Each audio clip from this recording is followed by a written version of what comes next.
Yeah, okay. I think we're good. Hello, hello, hello, everybody. How are you doing? How are you feeling? Hopefully, everybody is doing well and feeling well. K Sorcerer Hero is lurking. Shadow Knight, Mr. Roche, what's going on?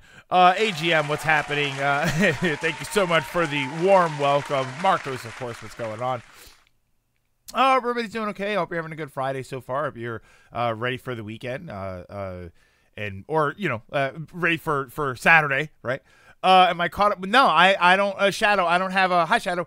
I don't have Disney Plus right now, so I'm not caught up with. I'm not caught up with X-Men. I'm not caught up with Bad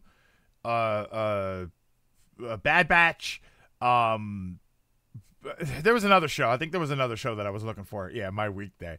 Yeah, I don't have what's it called? Hey Sag. Yeah, I haven't had Disney Plus in a while, so I've been missing a chunk of stuff. I'm gonna well, I was using somebody else's, but now for some reason I can't. I don't know if they restricted it to like one household the way Netflix did. So I'm gonna wait, and then I'm gonna get it probably right around the beginning. So probably in a few weeks. I might just get it soon, but I'm gonna get it to because May 4th they're gonna drop the new Well, it's the Tales of the Jedi series, but they're doing Tales of the Empire. So it's gonna be 6 stories from Imperial characters. So I'm very excited for that. It looks incredible. So I'm definitely gonna have it before then. But then I'm kind of also torn, like if I want to get Netflix, because I think Netflix has a couple of things that I'm kind of interested in seeing. So I feel like I'm probably not going to get both, but I'll get Disney, and then Disney has Star Wars. It's got Marvel. We'll see what's going to happen. I wanted to ask about that because something came up the other day about Disney Plus, and I was very confused, and I wasn't really sure I was understanding what was going on. Hey Flash, what's poppin'? I don't know. My pimples. I didn't have a quick witty response for that one. Travion, what's going on? My Netflix runs out tomorrow. I need to finish Scott Pilgrim. Yeah, see, I haven't watched Scott Pilgrim.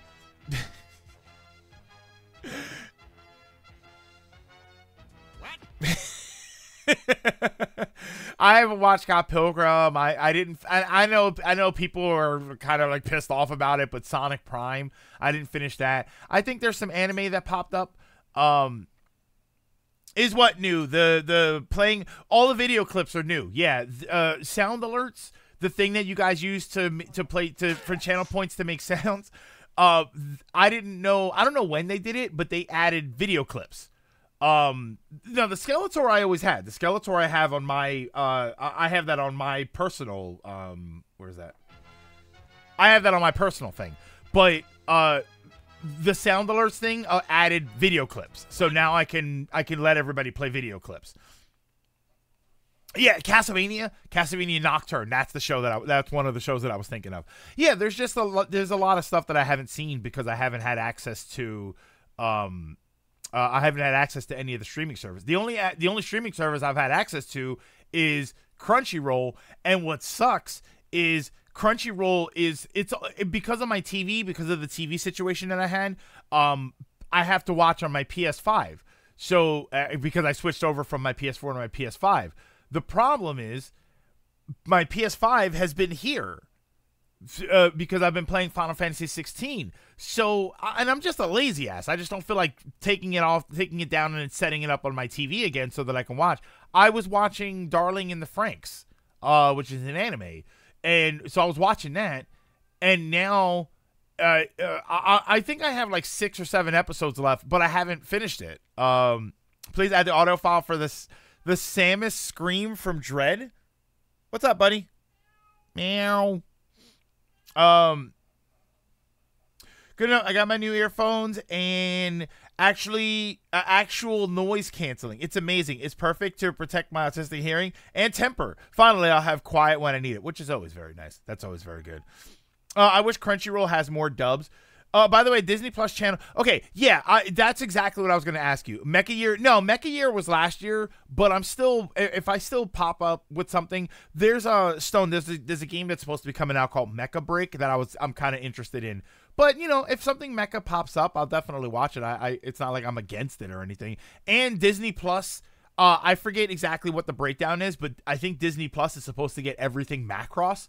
Like every Macross series or most Macross series are supposed to pop up on Disney Plus at some point. So I'm crazy excited for that one. Slip my streak attack unnoticed. Oh wait, did you really? I didn't even. Yeah, you're right. I didn't even notice that. Did that pop up?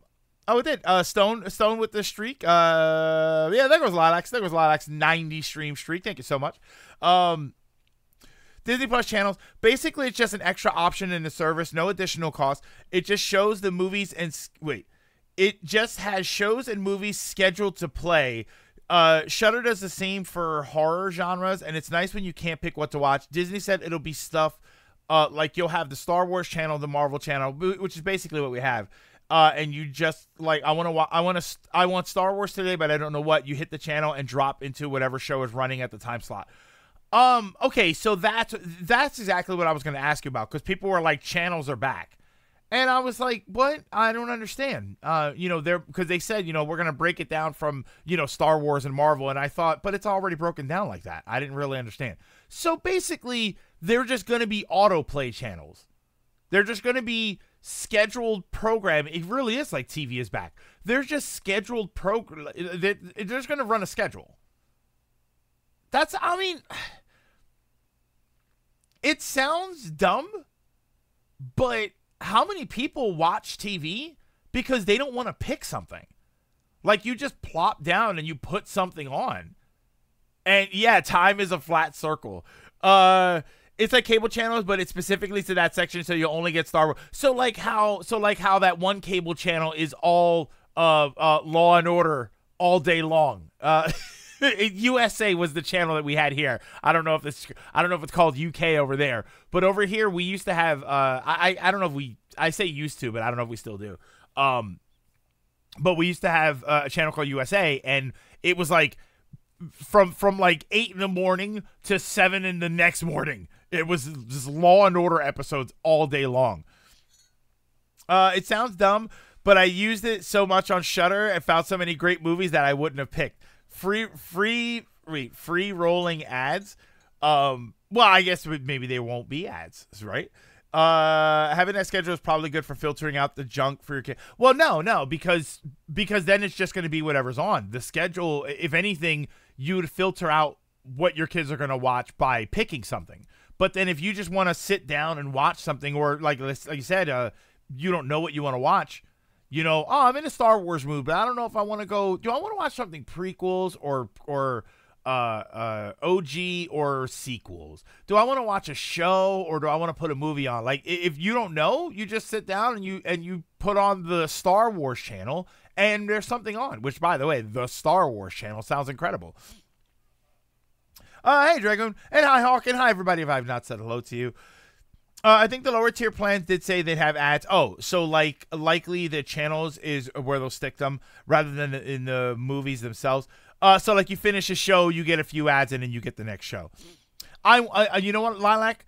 I kind of wonder if there could be a plan, and let me know if you all think that this would be something that people would engage in. Do you think there would be a plan to add a tier of service that only allows you access to the channel versions, right? For $3 or $4 a month, and you have access to the Marvel, Star Wars, Disney movies. Like, you have access to each of the channels, but only the channels. I hate how spread out DreamWorks movies are across streaming services. I mean, that's a big problem. That's a different discussion, just about how streaming services, there's a little bit of something on everything for some series. So that's always kind of annoying.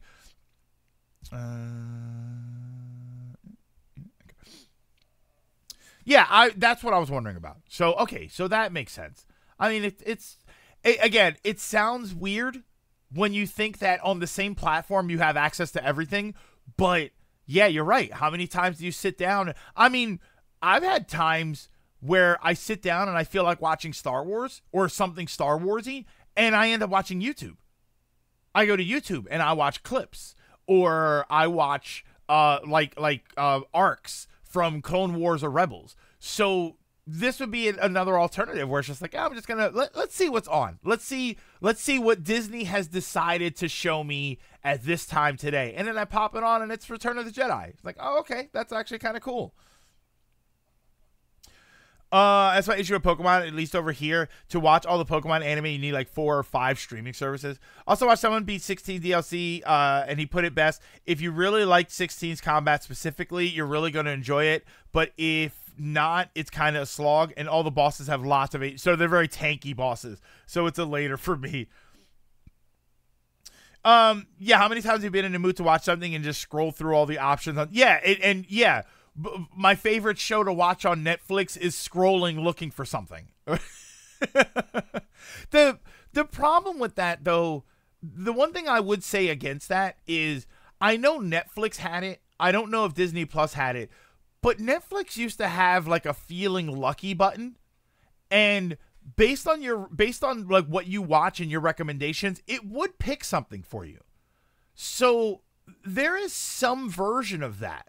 It's not something that's already on, but if you're open to watching something random, there used to be an option for that. Here's what I would say, because I never really used that. I think I used that one time just to see what it would give me. Here's why I didn't really use that. And this is something I never really thought about until just now.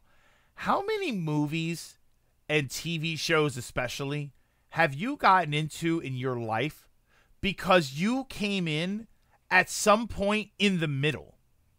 How many times have you put on a show and you said, oh, what's this? And you started watching it, and that's what made you start the series. Or you saw a scene from a movie, and you were on YouTube and you saw a cool scene and you said, oh, that scene is awesome. Let me go and see what that movie's all about. Like, have you ever been on YouTube and you got recommended movie scenes and you watched them and you think, damn, that was awesome? Like, yeah, anime is a good one for that. Like, you watch a clip and then you start watching more clips and you say, oh, I got to check this out. Hold on. Wait a minute. This is good. And then you start watching it and you like it. None, Stone? You've never watched anything from the beginning? From the middle, I mean? Like, you never saw clips and said, wow, that's cool. What is that? And then that's what gets you to go back and watch it, like a fight scene from an anime or a movie or something. Like, you never had that happen? Also, I do see them possible playing just the first episodes of the show to get you into the show, and then you go into the stream. I would think that it's more. I would say, scheduled. I would say that to be honest, I would do it exactly like television. Not, all right, we're going to show every episode of Clone Wars, and we're going to show every episode of Rebels. We're going to show every episode, we're going to show every Marvel movie on the way through. I would say to have a schedule and say at 8 o'clock, at 8 p.m., we're going to show a couple Clone Wars episodes. And, this time of day, we're going to show one of the Marvel movies. Like, I would set up a pseudo schedule that kind of cycles through a bunch of different things, because you're right. Like, you could show a few episodes and then try to get them into it. But if they're not, I mean, the whole point is that they're watching something at random. But if you diversify your schedule, you get to set it up so that people, oh, well, I saw this yesterday I watched a Marvel movie that I'd never seen before. I saw some Star Wars stuff I'd never seen before. I saw a Disney movie. I saw a Disney special. I saw a Nat Geo show. Like, you can diversify what you're watching through that. You need context. I'll be honest, Stone. To each his own. I find that odd. That and ironically, Stone, the fact that you say I need context is exactly my point. The fact that it sounds like you've never seen a clip, had somebody share a clip on YouTube or Twitter or something, and then you want context for that, so you watch the show. If you've never seen a fight scene and said, that was a cool fight scene, what is the context of that fight scene? And that makes you go watch the show. Because that's exactly what I'm talking about. is I would watch a scene and think that was incredible. I need to go and see that. And I need to understand what's happening in this scene. Yeah, that's interesting. That's I don't know.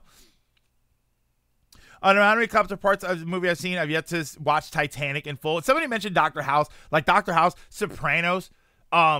Sopranos, I've seen tons of clips. I've seen pretty much every death from Sopranos because there's a video on YouTube that says every death from Sopranos. And I watched it. Never watched the rest of the show. That's just because I'm just kind of like, it's okay. Actually, no, I'm sorry. I saw like 2 episodes of the show, and I was like, it's okay. It's all right. I think I just wasn't in the mood to watch it at the time. Zom 100 binged the first 5 episodes, and just now with X-Men 97. That's how I got it. Yeah, Lucifer I've seen clips of, and I thought Lucifer was kind of a cool show. I've looked up plenty of shows because I saw a YouTube short. Like, it happens. I think that's a common thing. My hope is that they split them too, so it's not because like if you sit down and you watch and it's Iron Man 1, there's no point in watching for the next 3 days because it's going to be the rest of the Marvel movies. So split it up, have time slots, and have things that are set up in a particular spot. I think that's a good idea. I have a channel for legacy shows that are available. That would be nice. I think the most recent example I can think of with Puss in Boots: The Last Wish, the scene where I just saw that. I just saw that scene where he like turns around and he sees death and then he's running from him, and I actually just saw that. People told me that I would love that movie too. I watched so many documentaries through channel surfing. Is that any different than when you watch a game trailer because they don't show enough? Yeah, I mean, that's literally the whole point. Literally the whole point of trailers. That's the whole point of trailers, is that you watch scenes from it and you think those scenes were cool. What's this movie about? Like, that's the whole point of them. I'd like somebody to say I have social media. Does this count? No, we're not social here. That's the I've been shown fight scene clips. I go, it looks cool, but because I don't know why they're fighting, I don't have interest. But you never had you never wanted the interest. Like, you never wanted to say, what is that about? And not just fight scenes. It doesn't have to just be fight scenes. But I'm sorry. I'm sorry. I don't mean to sound like I'm picking on you or anything. It's odd to me that. Okay, so we just brought it up. Have you ever watched a movie trailer and said, that trailer looks cool, I want to watch that movie? That's kind of the same thing. You're watching pieces of the movie. You're watching scenes from the middle of the movie, but they're put together in a way that makes you say, wow, that was interesting. Let me see what this is all about. Yeah, I don't know. I find it odd that and you're entitled to whatever you want to do, but I find it odd that you would argue that you can't get into it because you don't have context, but you wouldn't then seek out the context. That's how I got into Lucifer. I saw several clips and shows from season 2, and it got me interested. I watched the first episode and then the second, and it was 5 a.m., and I binged a lot of the show. Zom 100, I saw one clip from the Netflix live action. There was a live action for that, and it got me interested to see because it was so dumb. I watched 2 episodes of Lucifer, loved the first 2 episodes, dropped off my radar after that. Lately through TikTok, Young Sheldon. I get Young Sheldon clips, and I wasn't a huge fan of that show, but I've seen a ton of clips through YouTube shorts. Not because Sheldon's interested. It's the rest of the family. Yeah, that's what's funny about Young Sheldon, is that I find the family interesting, not Sheldon the character. Does today feel like Saturday to anyone else? A little bit. I went to work, so it doesn't really feel that way to me, but it doesn't feel like Friday, that's for sure. Young Sheldon 2, yeah, I saw so many clips of that on YouTube. I just watched the series and really liked it. I also had a wacky day last night. I got called by my sister-in-law's dad. Called me if I was good to watch my nephew. And then and after he picked him up at 10 p.m. ish, he suddenly goes, "Oh, by the way, can you get up at 5?" Oh my God, I'm tired. Social rejects, maybe. I saw Puss in Boots last month. It was good. I enjoyed it a lot. Puss in Boots 2 as well. I feel like I saw the whole movie through clips. In my entire life, I've only ever seen clips of Back to the Future. I really want to see Back to the Future. I do recall how the very first trailer of Helldivers didn't elicit much interest because people didn't have the proper context. Yeah, and that could also be a situation where that's kind of like the reverse of it, where you see a clip and the clip is boring, so you have no interest in watching the show or in that case playing the game. Yeah, when we saw the first Helldivers 2 clip, remember, we were bored. I was bored out of my mind because that was the clip, that was the trailer where they were doing the fake communicating with each other. And I mean, it was real communicating, but it felt fake. It was like, what a scripted moment this is. Like, it didn't feel authentic to have them do that. And the funny thing is, after the game came out and you see how wild the game is, I understood why they did that. Yeah, there was no swearing. Like, I understood why they did that because I gotta be honest with you, Helldivers with people on a microphone it's like a different experience entirely. But their execution of that was kind of ridiculous. They should have just, I'm assuming they probably did, but I think I don't think it was wild enough. Is that crazy that when you go back and you watch that trailer, you think, I understand why they did this as their trailer, but it is not anywhere near as crazy as the actual game is. Because there's so much content out there that a cool looking scene won't grab me. I'm more likely to get grabbed if you grab me a blurb saying what the plot is going to be. If all I get is a cool visual without explanation, then it kind of gets drowned out for me. Okay, yeah, I guess so. I can understand that. Yeah, I don't know. I feel like there are moments where I really, if it's cool enough. You know what movie I watched because of that? I watched Atomic Blonde, which is a fine movie, but it's probably the greatest hand-to-hand fight scene I've ever seen in a movie, ever. In a movie or a TV show or anything. That movie has like an 8-minute fight sequence that is the most brutal. And while I've never been in a fight like that, what I have to imagine is the most realistic scene, a realistic fight sequence. Yeah, Atomic Blonde is nothing but the visuals. That fight sequence, Stone, when she's running with the guy and they're in the stairwell and oh my god, I feel like I've never seen a fight scene as realistic as what that moment is right there. There was a movie called The Gentleman with Charlie Hunnam, Matthew McConaughey. It's like a little bit of an all-star cast, right? Who's the guy that people don't like? Hugh Grant. I remember people not liking Hugh Grant for some reason. It's such a wild movie. It's a great movie, but I got into it because of a clip that I saw. And I thought, is that Charlie Hunnam being British? What is this? And I watched it, I was like, this is awesome. I like that movie. It was so great, them acting like they think we play. Them acting like they think we play and communicate and talk. Gabe comes out and we act our Starship Troopers dreams. Yeah, like, Lilac, that would have been a much better advertising trailer for them if they went into the managed democracy nonsense and or like when they were talking. I don't know. I feel like there was a better way to do it, but I understand why they did what they did. They just could have done it better. Yeah, it was tame. Did you see? Yeah, 2 billion bugs. What? Do we not have lives? Which, by the way, I didn't. Unfortunately, I didn't get a chance to participate. So I'll go on and I'll collect my points later. The Helldivers trailer, it made sense, but it was still great. But still was great in the grand scheme. I watched Sing a bit of Harmony on Crunchyroll because of a YouTube short of the song "Step and Turn." I've seen many The Gentleman shorts. It was so good. Wasn't. Okay. Yeah, that was a decent movie. I like that movie. I got a kick out of it. But yeah, it was, you know what it was for The Gentleman? It was the scene where he's chasing the kid with the phone. And so like they stop him and it's the gang of guys and he's like, he says like, I'm not trying to steal it. I'm trying to buy it. And they pull out a machete and they threaten him.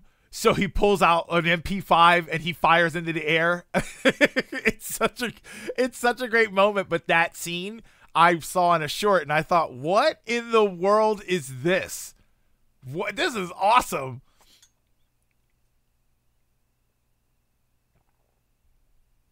Oh, and Colin Farrell. Colin Farrell plays a great character in that. He plays the coach. He plays a great character in that movie. That's another scene that I had saw. When the kids attack him in the restaurant, or they try to attack him in the restaurant, and he just sort of like talks trash to them the whole time.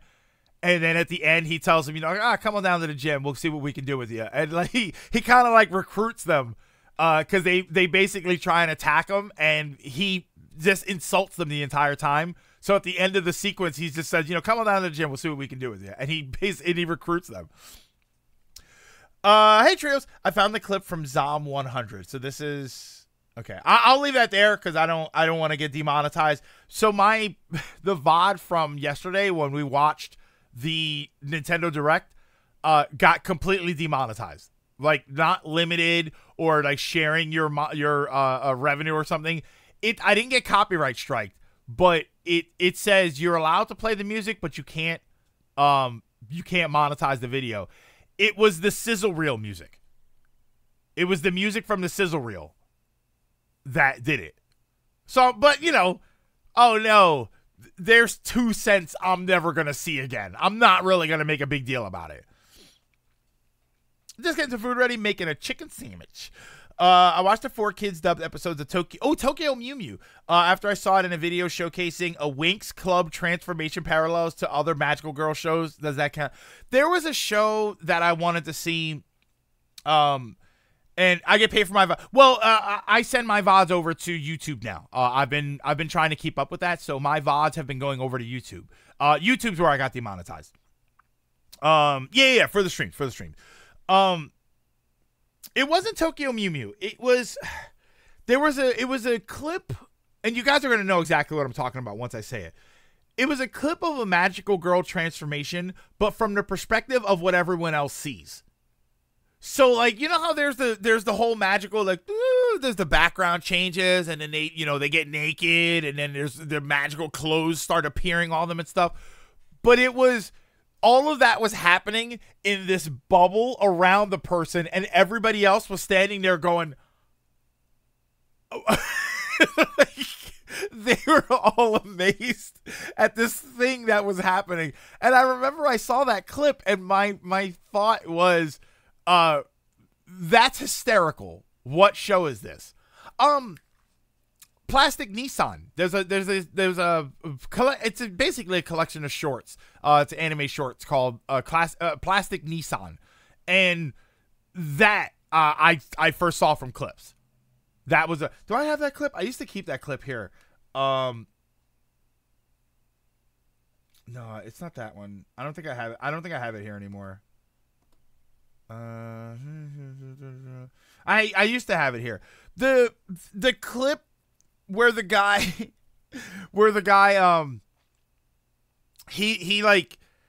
flexes or something, and then his shirt comes off, and he's wearing a bra. So then he goes like this, and the bra flies off, and it hits the guy in the face. That was from that show, Plastic Nissan. So Dragon Ball Super Top. What's that? For some reason, I have 2 whole subs there. Wait, what? There was a show I watched called The Amazing... Oh, Gumball. Yeah. I got into by flipping through channels and happened to catch it when something extremely crazy. Yeah, I mean, Gumball, that doesn't really narrow it down with what happens with that show. Gumball, regular show I've seen through clips. Game of Thrones. This is not clips, but this is actually more relevant to what I was talking about at the start of this. I didn't watch the first season of Game of Thrones. I thought, it's okay.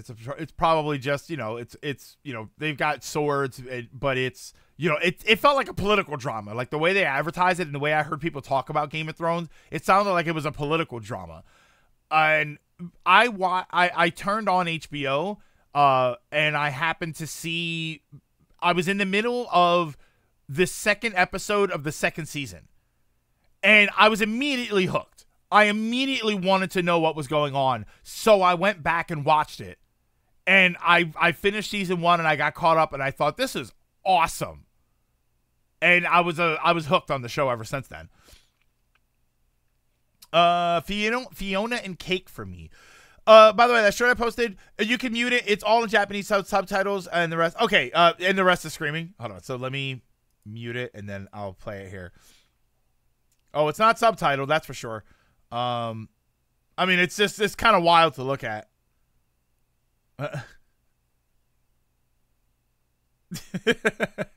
That is a good clip. Yeah, that is kind of that's a good clip. It won't attack us on land. Oh, there goes the subtitle. It wasn't subtitled at first. Oh my god. Oh wait, I think I did see this clip. Okay, yeah, I did see this. Not this. I've seen this scene from the show because I think this was in the show. That's funny. I mean, anime I think had a couple where I like usually like fight scenes where I think that they're really cool or like funny moments. I think is a good way to get some of that stuff. People around me talked about Game of Thrones. It was mostly about, yeah, I mean, that was one thing, Trios, that people were like, oh man, it's like, it's all the sex and there's all the stuff. And I'm sitting there like, but it's actually a good show. Why would you focus on just that? That, you know what that reminds me of? That reminds me, and I legitimately met people that did this, who, when the God of War games, like the original God of War games, they would always say, man, you got to check out the God of War games. There's like a sex mini game in there. I'm like, well, what the hell is the rest of the game about? Does the game suck so much that you can't tell me about anything other than some sort of sex mini game? Is the game that bad?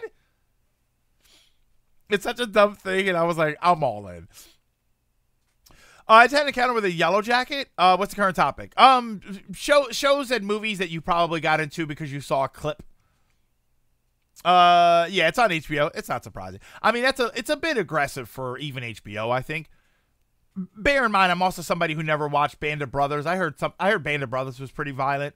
I heard Band of Brothers was basically Saving Private Ryan, the show.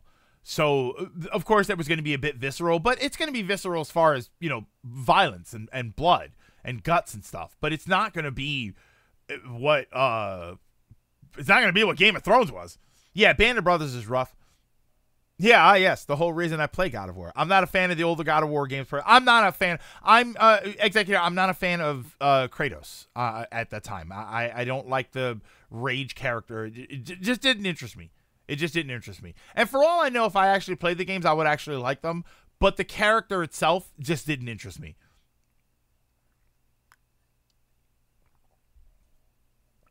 I've never seen Avatar, but seen enough clips to get context. Watch Avatar. It's good. Last Airbender. I like the movie. I like the Blue People movie, but I've never watched, what's it called? Way of Water. I never watched that one. I heard Game of Thrones and stuff, but mostly I heard it was penis and food. It just didn't, Game of Thrones didn't really pull its punches. And I remember I was talking to somebody about it back when the show was relevant, and I said, Game of Thrones doesn't pull its punches, but you don't want it to. What makes the world believable is that it doesn't pull its punches. If they didn't curse, or if they would cut away every time something violent happened, you would lose the effect. You know, I used to like Walking Dead, but one of the things that always got me about Walking Dead, and I understood why. It was that way. For as violent as it was, the fact that in the zombie apocalypse no one says the F word kind of throws me off. It's a weird thing to notice, but it did kind of throw me off that you have blood and guts and people being torn in half, and there's horrible things, and they're seeing horrible things, and no one says the F word. Like, I don't know if I buy that. I mean, Merle, of all characters, would have been throwing out F words and ethnic slurs, and right, like he would insult, right, like for anybody that's familiar with The Walking Dead, with early Walking Dead, and with Merle, what was his name? What was that actor's name? Michael Rooker. For that character, there's no way that character doesn't say the N-word. And right, it just doesn't happen. except it does in Walking Dead because they can't have him say that. But they can show you, and I mean literally, they can show you someone's face being torn in half, but they can't say the F word. And it was just like, it does kind of chew into what you're supposed to be watching. It is kind of, oh, that's a bit strange. Why is my earphone audio balancing whacking out? I have no idea. I know I messed with my audio volume, my audio settings, so maybe that's affecting you. Like you're not used to it. I like the earlier season of Walking Dead. It's a movie with Tobey Maguire as an army vet coming back and finding out his brother had sex with. Oh man, I know which movie you're talking about too. I know exactly which movie you're talking about. Because did they think he was dead, or did he just like come back and it was just a long time? I know exactly what movie you're talking about too. The PSP games are interesting as Kratos does care for his brother and daughter. The other guy in the movie, isn't that Michael Pena in that movie? Yeah, I think they thought he was dead. I want to say it's Michael Pena, but I'm not really sure. I think I speedran Super Mario 64 too much. Super Mario 64 felt short compared to Zelda Ocarina of Time. The apocalypse is no excuse for bad manners. Hell, when he sticks his stump on the hot plate, do you think, yeah, like, how do you not have him scream the F word? He would scream that. But, you know, and again, I know what I'm watching. I know I'm not watching an HBO show, so I know that they have to limit what they do. TV rating might have limited that. You can't just say the F word in the zombie apocalypse. That's rule and rude and uncalled for. Oh my god, it's an effing zombie. Language. I just know that Toby destroyed a very expensive looking kitchen. Yeah, I don't remember the name of the movie, but I know which movie you're talking about.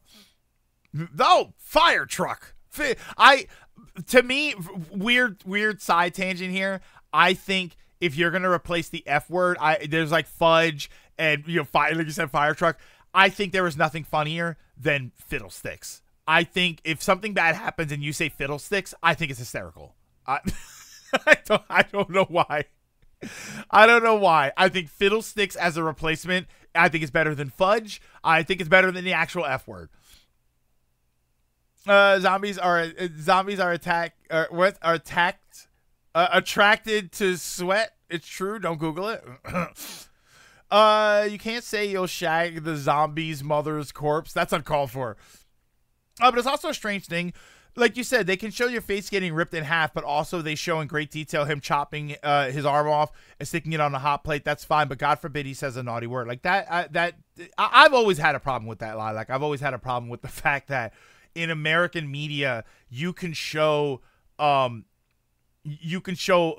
literal face being torn off. You can show people shot. You can show all of these things in your fantasy media, but God forbid there's a boob.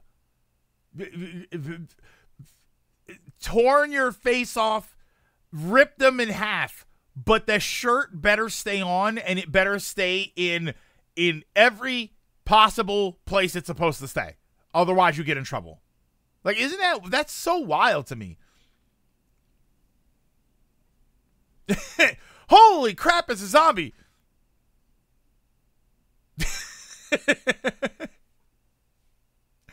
Yeah, instead of bullshit we say fish paste. Like, that's funny. I think some of the like bullshit, I think is hysterical. I love that. It's like the whole, hey, you're running with the 90s stream streak as well. It's like the whole thing in gaming. People are fine with blood, gore, hyperviolence, mask gun. That's okay. They're kids that will learn the difference, but we can't show titty. And Lilac, it doesn't even have to be uncovered titty. People are losing their minds over Eve's ass. And it's covered. All of it. She's wearing a full bodysuit. But they're losing their minds. Never mind the fact that in the game there are more bullets fired than you can imagine. But oh my god, I can see the shape of her ass. Merlin's pants. I like Odin's beard. That's a good one. Odin's beard. I think that's a good one. Always bring a studio censor beeper with you so you can obscure your swear words in case of a zombie apocalypse. I thought it was the snake that was meant to tempt Eve, not Eve tempting our snakes. Okay. But it's fantasy violence. The booba is real. Yeah, it's probably one of my most annoying hypocrisies that people do. It's just you can be violent and you can do all of these things, but if you show a boob or an ass cheek or something, and oh no, how dare they? Like, what are you talking about? One of those things is great, and the other one is terrible. Makes me want to buy Stellar Blade solely out of spite if I ever get a PS5. Yeah, now you see people flipping over actual curve. Not even chest or butt. It's just body curve. Great Googly Moogly. That's a good one. Great Googly Moogly. I remember from, there was an old Snickers commercial, and like the guy messes up something. I think it's like he's painting the name on a football field, and he spells out the chefs instead of the Chiefs. And I think he says Great Googly Moogly in that commercial, and that's where I always remember that from. Such a weird, obscure reference for that term. Yeah, meanwhile, we have Tubi with her ass out. Well, to be fair, Sims, people did complain about that too in the beginning. They did complain about, and I would argue that she's way worse. Well, I mean, I would also argue that she's way better, but I would argue that because of what you can do with her outfit, it's definitely more.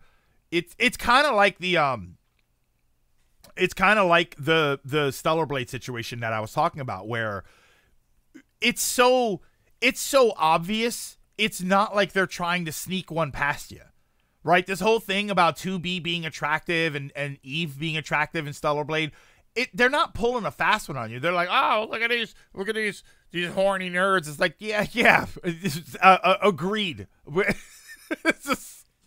It's very blatant. So it doesn't feel like they're trying to be sneaky. It's not like Unicorn Overlord. Unicorn Overlord. Listen, I got to the Beast area and they showed I got this fox lady on my team, and for the love of God, I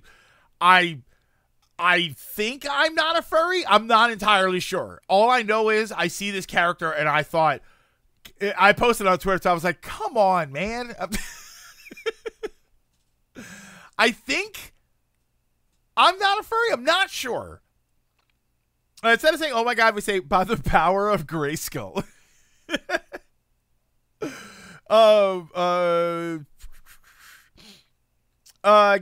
can get past my child watching a show with blood and gore, but God forbid they seen a lady with slightly revealing outfit. And you know what's funny? I've talked about this before. When I was a kid, I was allowed to watch that stuff. When I was a kid, I watched RoboCop. RoboCop 1. It is probably one of the most violent movies ever. And I watched that movie as a kid. And that movie has boobs in it. My parents didn't care. And it wasn't, not that they didn't care, like he can watch whatever he wants, we don't care. They watched it too. But they knew that, or they trusted that I knew I wasn't going to do anything with that knowledge. Right? I wasn't going to watch RoboCop and then become a criminal. They knew that. I'm not a furry.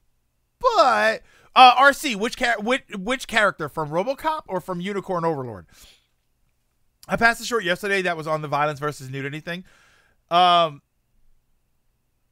want to watch this? Do I want to listen to this? Hey, son. You can play video games, but I don't want you playing anything with nudity or sex in it. You understand? Yeah, I get it, Dad. Can I play this game? Let's see. Oh, you want to play as a terrorist killing hundreds of people? Good Lord. That's completely fine. Yeah, all right. They say score challenge. Boobs are more dangerous than fully automatic weapons. I'd rather you learn more about firearms at a young age than human anatomy. Thanks, Dad. What about this one? Oh, you want to play as a demon-killing super soldier? Well, that was fine. That's religious. That's great. Because you're fighting demons. To ultra-violent blood and gore than the human body. God. Cool. It's so good. I really want to play this one. I'm sorry, son. That's where I draw the line. I I don't want you playing a game where you can go into a strip club. But Dad, it's such a small part of the game. What about the drugs, theft, murder, battery, assault, GTA 5, by the way. You don't care about any of that? That's right. None of those things are bad influences like sex and nudity. Hey, son. Yeah, it got that right there. That was GTA 5. I think it was 5. Don't they literally shoot someone into little pieces? Oh my god, they destroy him in that sequence. Oh yeah, this yeah. If you're asking about yeah, that was the character in Unicorn Overlord.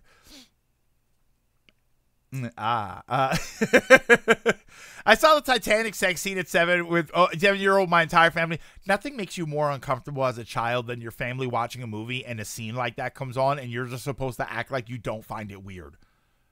I gotta be honest with you on that one. Would you let a kid watch it?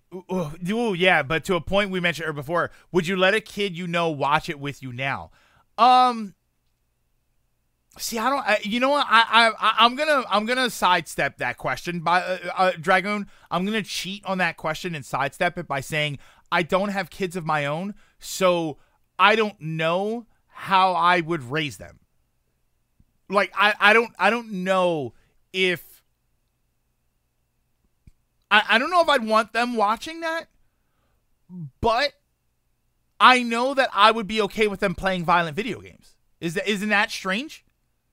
I would be okay with them playing a violent video game because I know that there is a bigger disconnect in looking at a video game versus looking at a movie.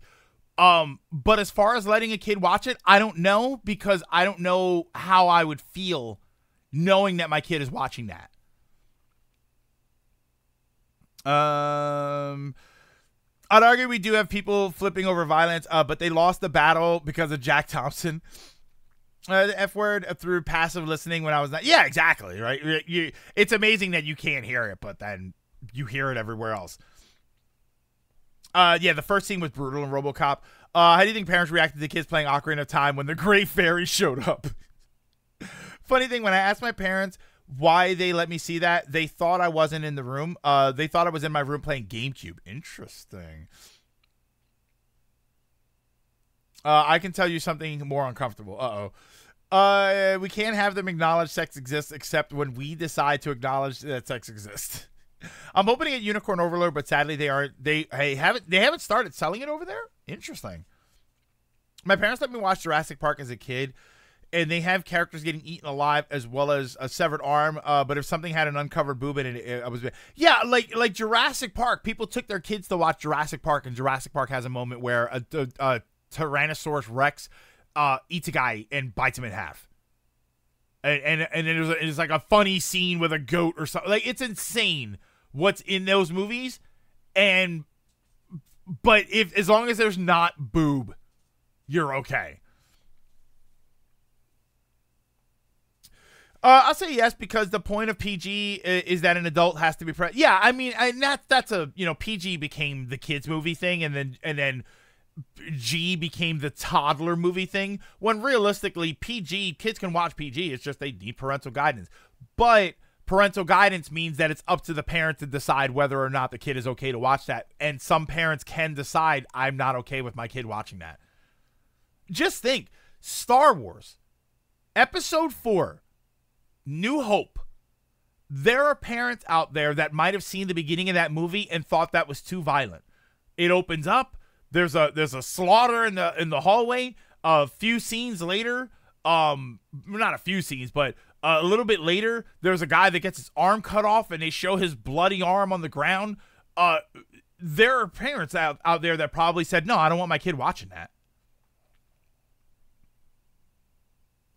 Yeah, it's a fascinating. It didn't affect me, so we should let our kids watch it now. Like, certainly, I mean, I you know what, Dragoon, I sidestep that, but I'll address it a different way. I think about how far I went as a kid, like physically. I went outside and I played, and then I went around the corner, and then I went down the street, and I think about how far when I got a bike, I rode to the park by myself. Like, I think about how far physically I went away from my home, and I think that I would be uncomfortable if my kids did that. As wild as that sounds, considering I did it myself, and maybe it's just because it feels like it's more dangerous out there, or we're more aware of the danger out there. But yeah, I think about some of the stuff I did as a kid, and I think that, and I realized that my parents knew, you know, because I would say it. I would say, oh yeah, we went to over here, we went to the park and we did this, and they thought, oh, that's great. And then I think about it now, and I realize I was like 10 years old. I was 12. You know, I was still in grade school. I was in grade school when I would walk 2 or 3 miles to my friend's house to go play Nintendo. I don't know that that I would let my kid do that. I once saw a movie with my parents. There was a sex scene. I was uncomfortable. My mom was uncomfortable. My dad got a monstrous idea, turned to me and went, "That's how me." Your dad's a legend.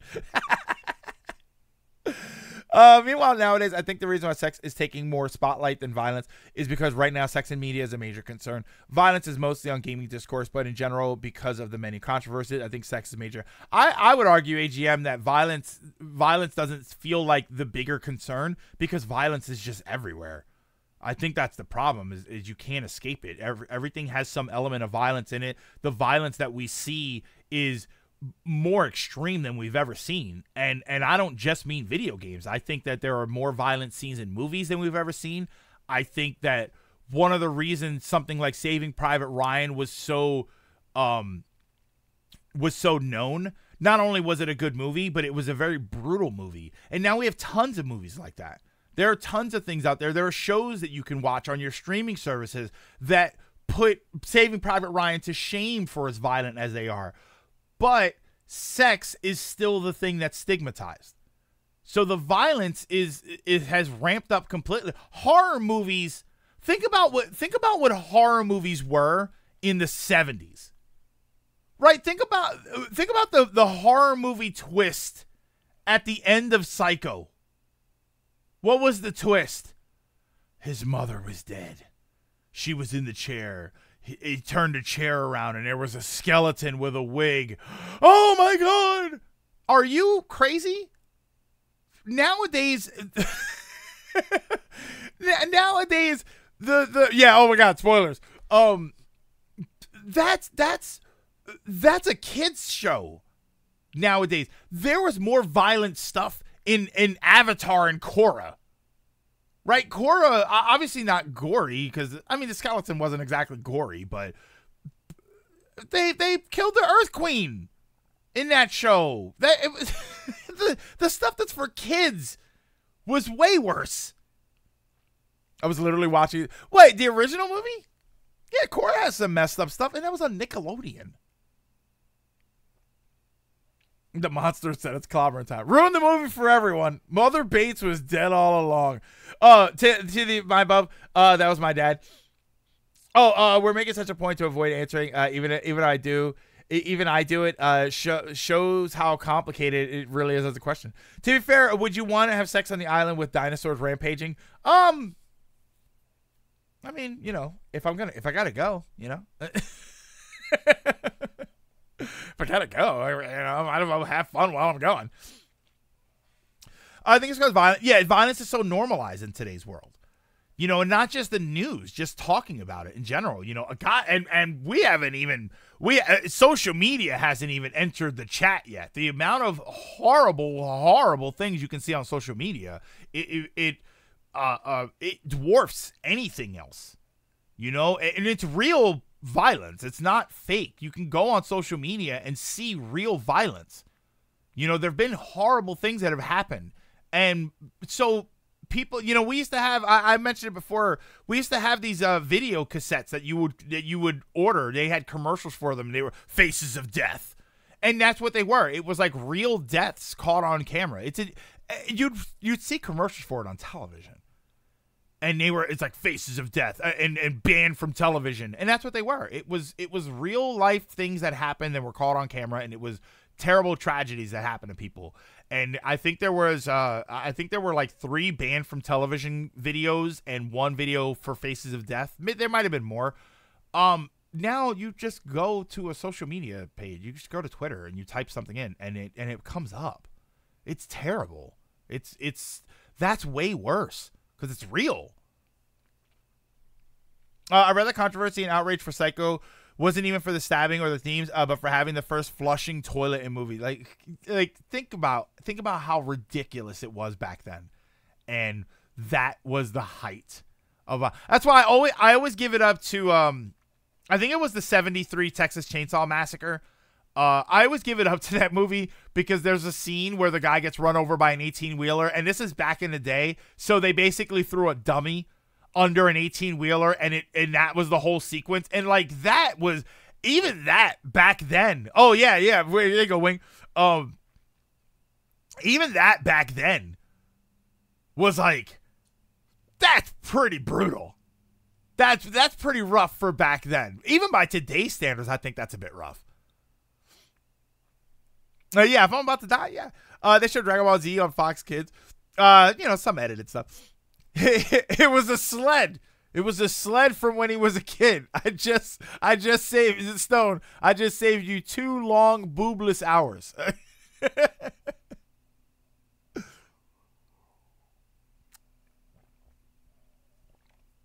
Meanwhile, sex is the one that's being more discussed and expressed with concern. For better, in my opinion, but now people are worried they'll be the next Quiet on set.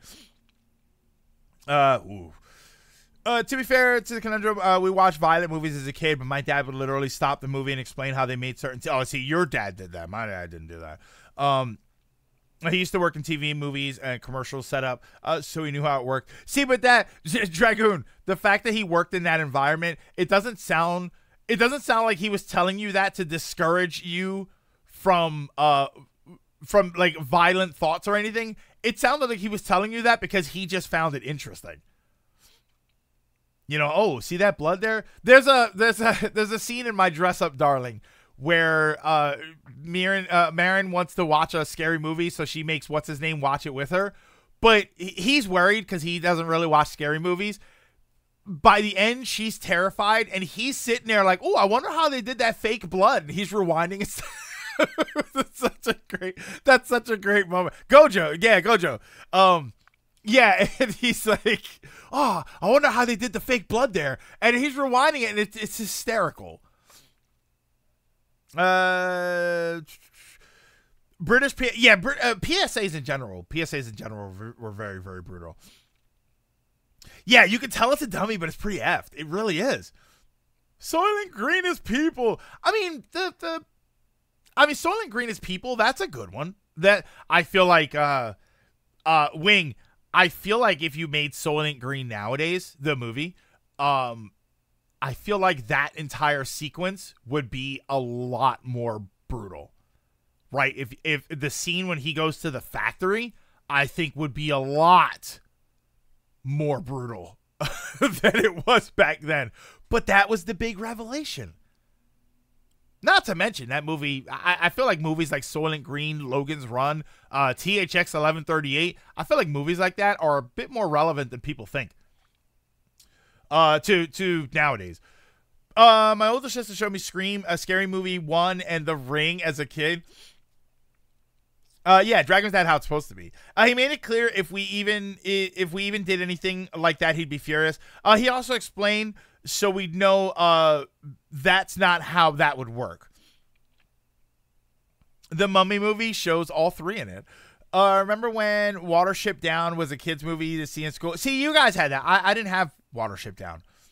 My parents would never let me watch the show. Showgirls.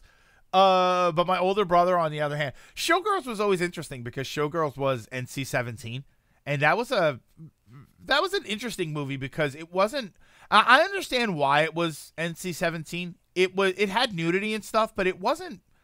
It's kind of weird. Like this is so weird to say about the movie Showgirls. It wasn't sexual. If anything, I would argue that the worst scene in Showgirls, you don't actually see what happens, but I mean, you get the feel for what happens, and that was definitely the most. Like, if anything makes that a brutal movie, it was that one scene, which I won't get into. I just remember Soylent Green as pee. Thanks to Trav. See, my dad was a troll when we saw Lost World when it came out. He waited for me to go to my room and play. I was terrified of the T-Rex being in the city. Then he went outside and started snapping branches. Oh, brother. I looked, but he hid, and I went back to bed, still scared. He climbed up a ladder and started scratching. See, yeah, your dad's a troll and a half, man. The Thing is my favorite movie. The Thing is my favorite movie. The John Carpenter 1984 The Thing. Was that 84? Also, my favorite Fantastic Four member. I'm the person that hears a show in a voicer game and has to look up who did the voice if they sound familiar. Yeah, it's like, I'm going to kill you in your sleep. It's like, wait a minute, I know you, Oppenheimer, or whatever the hell his name was. What was the guy that did he did like the Skeletor voice in He-Man? Well, wasn't his name Oppenheimer? Not the nuke guy. Sex is everywhere in rap from what I've been seeing teens in my area watching. I actually saw, say, the 2011. Oh, you saw the 2011 reboot for it. Okay, yeah. The original one's kind of the Kurt Russell movie. Well, I say the original, but I think Alan Oppenheimer. Yeah. Oh, that. What? I know it's coming, and it still makes me laugh. Yeah, the Kurt Russell one is the one that I saw. That was it's forever since I've seen the movie. Someone mentioned scary movie. I figured out the aliens' weakness. They're powerless without their heads. Well, there was a movie, a vampire movie. Was it Fright Night? It might have been Fright Night. And they were trying to prove that the guy's a vampire, like the crazy vampire hunter. He's trying to prove that he's a vampire. So he says, I'll show you he's a vampire. A stake through the heart will kill him. And the one guy's like, a stake through the heart will kill anything.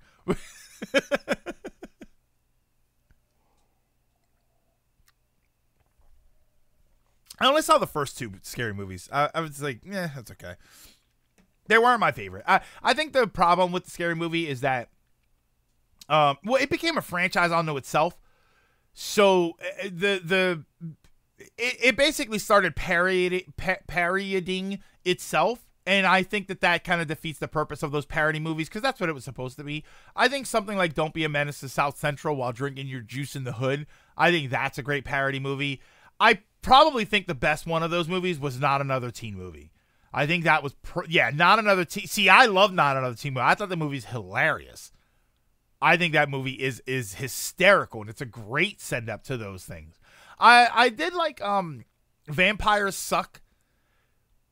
My problem with that movie is it advertised itself as like the send up movie for that genre, but it was really just a Twilight clone.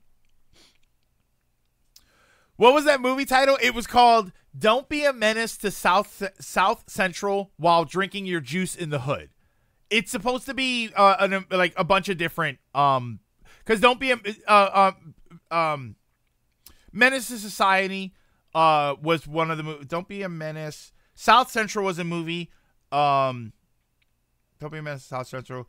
Drinking Your Juice. Drinking Your Juice is just like, the gin and juice thing. And Drinking Your Juice in the Hood. Boys in the Hood was the movie there. So Don't Be a Menace to South Central While Drinking Your Juice in the Hood.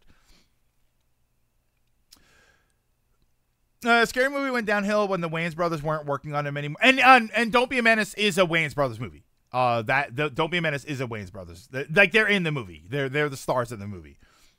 We get mad at Japan for long anime novel titles. That one is crazy. It's a funny movie though. It is a funny movie. I think Epic Movie and Disaster Movie kind of killed the parody. Yeah, Epic Movie, I remember people not really liking. Disaster Movie, I didn't hear anybody talk about. Vampire Suck sounds kind of funky for some reason. That's a semi decent movie. That, like I said, that movie is mostly a send up of Twilight. It's not really about the monster movie genre in particular. It's really just about Twilight. Oh, is that the film with the gangster and the missile? Yeah, with the missile in the back of the mail truck. There's some good scenes in that movie, man. Yeah, but that's the one where they keep kind of upping each other because they're pointing guns and then they're pointing shotguns and then one guy's got an RPG, and then he's got the missile in the back of the truck. I mean, what else would a vampire do? Donate? Epic movie had a solid first half, and then the second sucks horribly, and then disaster movie was disgusting. Yeah, see, there was another one too. I know I'm missing one. What do you think it was? What do you think it was a disaster? What you think it was a disaster movie? I mean that's I didn't hear too much about that movie, and that's a shame because I think that the disaster movie genre that's a good genre to send up. There was a movie that was good in the beginning of the movie, but completely dragged. Oh, Meet the Spartans. That was the other one. That was the one that I was trying to think of. Yeah, that was another parody movie that people were like, it's okay. It was fine. It was what it was, and it was just like, it's okay. See, the problem with that is I'd watch something like that, and it would just make me want to watch 300. I'd want to actually watch 300. Yeah, Meet the Spartans. Yeah, that was ridiculous. All right, give me 1 second here. Okay. Oh, thanks for all of the suggestions for visual novels. I found something very interesting about that for the visual novel suggestions. A couple people recommended 13 Sentinels. I have that game. I don't see that as a visual novel at all. It is a story-heavy game, but that game is a strategy game.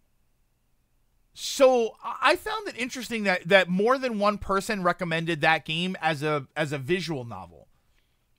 Like a couple people recommended Ghost Trick, but I'm looking at it right now. A couple people recommended Ghost Trick, but they flat out said it's not a visual novel, but it's like a story focused game. It's a puzzle and story focused game, which we played the demo. I did enjoy the demo for that. But I was curious about like actual straight up visual novels. Latimer, a couple people did, actually. A couple people recommended. And the funny thing is, Latimer, I don't know if they were joking or not. Oh, did you get recommended Ace Attorney? I specifically said not Ace Attorney because, and we've talked about this before, I never viewed Ace Attorney as a visual novel. I viewed Ace Attorney as a puzzle game.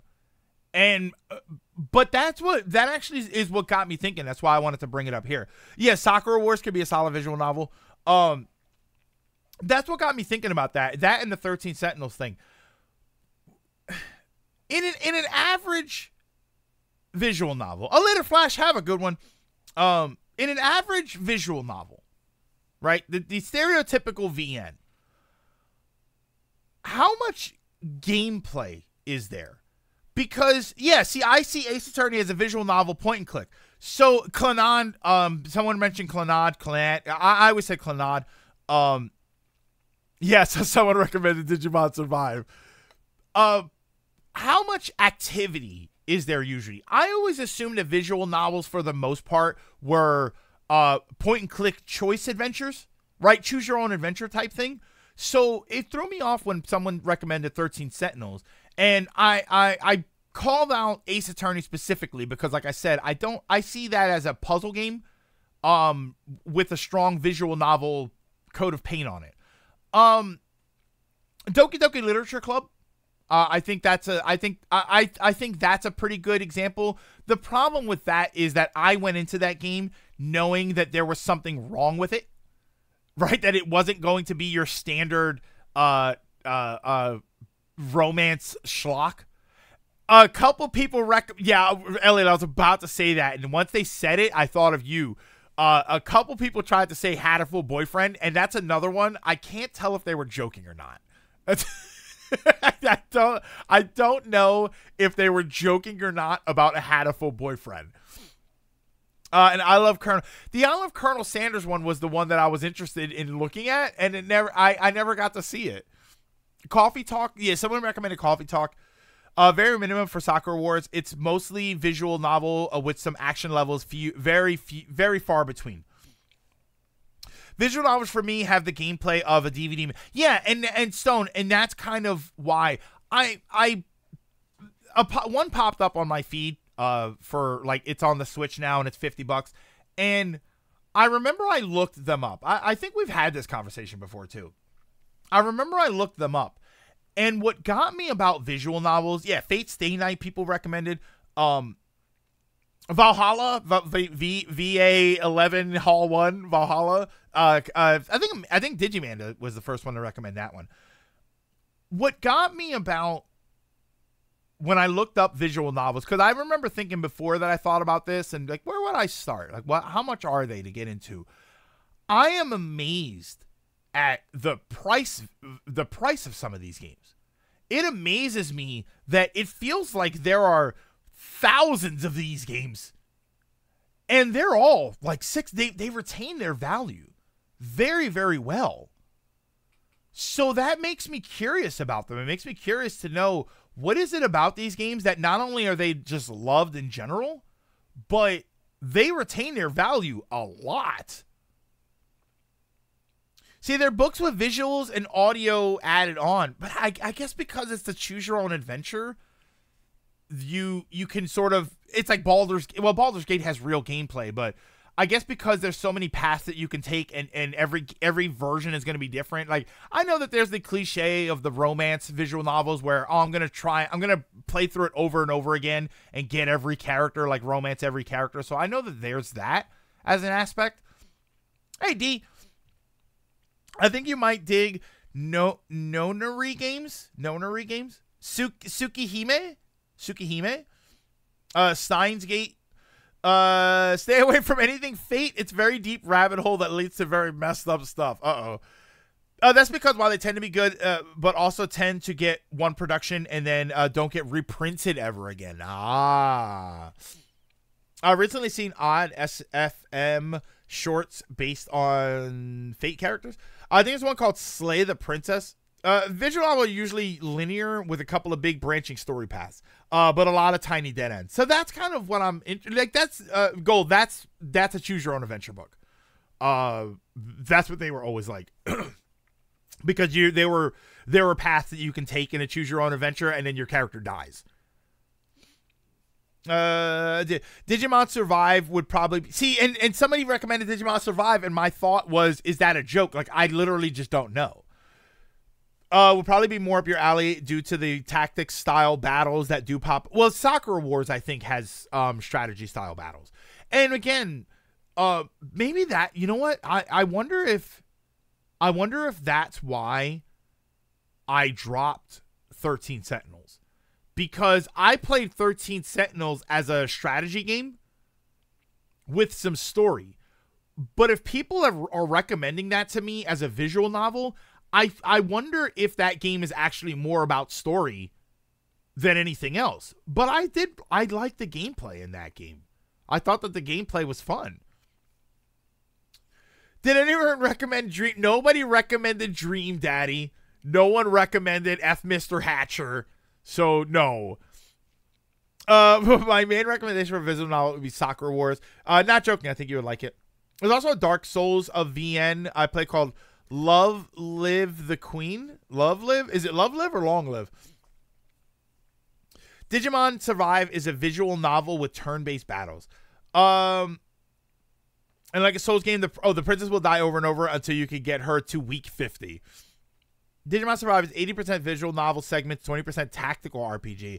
It's good, but the strategy RPG aspect is barely relevant. I mean, that kind of happens with those games. That's always been an issue where you have multiple styles of gameplay, is that some of them are going to suffer.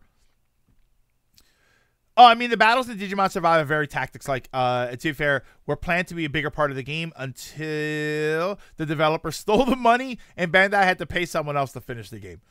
You're going to spend more time just having character moments and looking for collectibles in Sakura Wars on PS4 with some stages of action levels. Long live. Okay, long live the queen. Check side chat 2.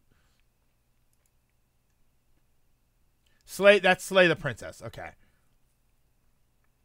And that's on Steam. And someone recommended... Oh, what was the game? Someone recommended a game and it popped up that it's on sale on Steam. Let me see if I can find it here. What's the game?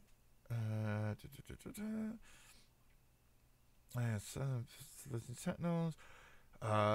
Highway Blossoms Remastered. Coffee Talk.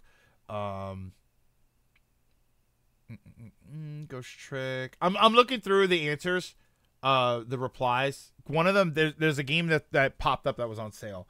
Dawn Chorus, Persona 3 Portable, Hatful Boyfriend, Umineko. Somebody did recommend Umineko there. A couple people. Fate Stay Night, Zero Escape, Murder of Sonic. I have Murder of Sonic the Hedgehog. I just haven't played it. 999. Somebody described 999, and I was like, I don't know. That sounds a bit rough. Helltaker. Helltaker's not a visual novel, though, right? Isn't Helltaker the one with the little... It's like the little half-hour puzzle game?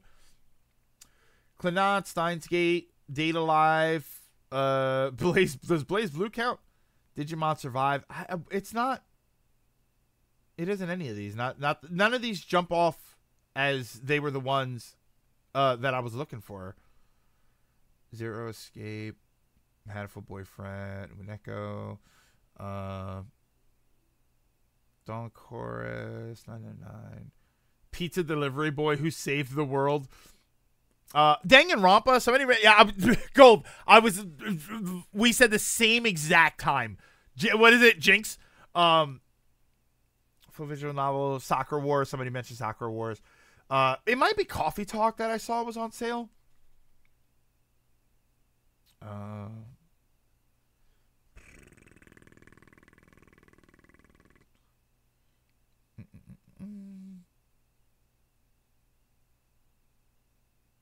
Oh, Volcano Princess. Volcano Princess. Digimanda said Volcano Princess, and then that popped up on my feed that it's on sale on Steam. Slay the Princess. Rather, Lay the Princess. Well, you know, it depends. Trios. Hey, I didn't say what kind of visual novel. Nonary Games is basically like Saw Cube without the gore. It's several people that have been linked to each other. They have to work out puzzles, and at the end of each section, people have to vote to steal or share the lives on your wrist. First person to hit 9 lives gets to escape, but traps the rest there forever. But if you hit 0, you die. Say the same as Stone for Soccer Wars, 20% action, 80% visual novel. So that probably would work. That might work for me. It's a testament to developers who finished Digimon Survive were able to make a good game out of it. It turned out the OG devs basically never made anything outside of the promotional material, but kept taking Bandai's money. I'm guessing that's not Bandit.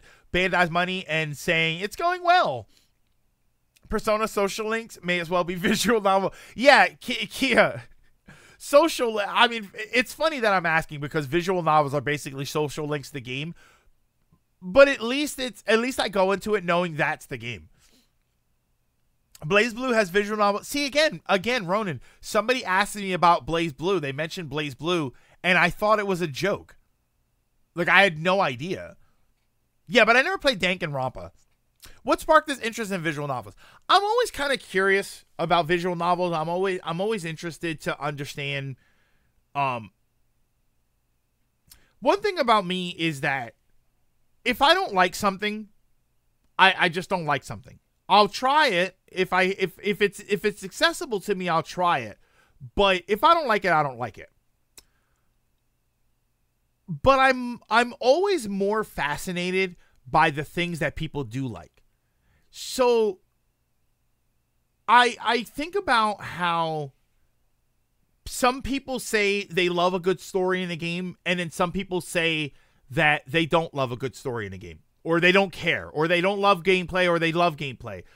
A lot of people will say, especially if you look at something like an arcade experience, like if you play Outrun, right? Let's go classic arcade. If you play Outrun, people who play fighting games, there are plenty of people out there who play fighting games and don't give a damn about the story. They don't understand the story. They don't really care. If they know the story, it's fine, but they don't care. They're there for the gameplay. They're there for the fighting. They're there for the strategy. They're there for the competition. There's people that don't care that Fortnite has an overarching sort of progression of events to an extent. Warzone, like there are people that'll go and play Call of Duty and they'll play Warzone. I played Warzone and I never played a Call of Duty game. I don't know what the story is for a Call of Duty game. So, yeah, Guilty Gear fans. So, I'm fascinated by visual novels, which for the most part are the other way around. They are all story and almost no gameplay. So I'm fascinated by the obsession with them. And again, it's not necessarily just that some people like them. It's that the people who like them seem to love them. They are, like I said, they retain their value incredibly well, which usually means that it's a not necessarily niche, but a very dedicated fan base. There's something to be said. Like when you go back and you collect retro shoot 'em ups, those games hold their value very well. Why? Because they're good games that stand the test of time, but the people that like them love them. They love buying them, they love keeping them, and they love collecting them. So when I look at something like visual novels and I see the fact that they're all so expensive, right? I could just buy a book. So what is it about them that makes them so interesting to play? And I feel like everybody's going to have a different answer. So it's almost like, and even if everybody has the same answer or a different answer, it does start to feel like I kind of need to try this myself. I think I need to really understand for myself what the attraction is. So I'm just kind of curious to dip my toe into what that's like, what that experience is like. There's apparently deep lore in King of Fighters. Don't ask me what it is. I know the deep lore for like certain games. I knew the deep lore for 98 and 99, but that's really about it. Still throwing my recommendation to add Life After Magic as well as Dead by Daylight. Dead by Daylight, isn't that the game? Isn't that the game that Elliot's obsessed with? Yeah, Street Fighter is a big issue when it comes to story. Like, many people don't even really know the GTA game. Yeah, I mean, that's always been a problem with GTA for me, is that I would play GTA and people would talk about how you could drive around and beat people up and do all this stuff.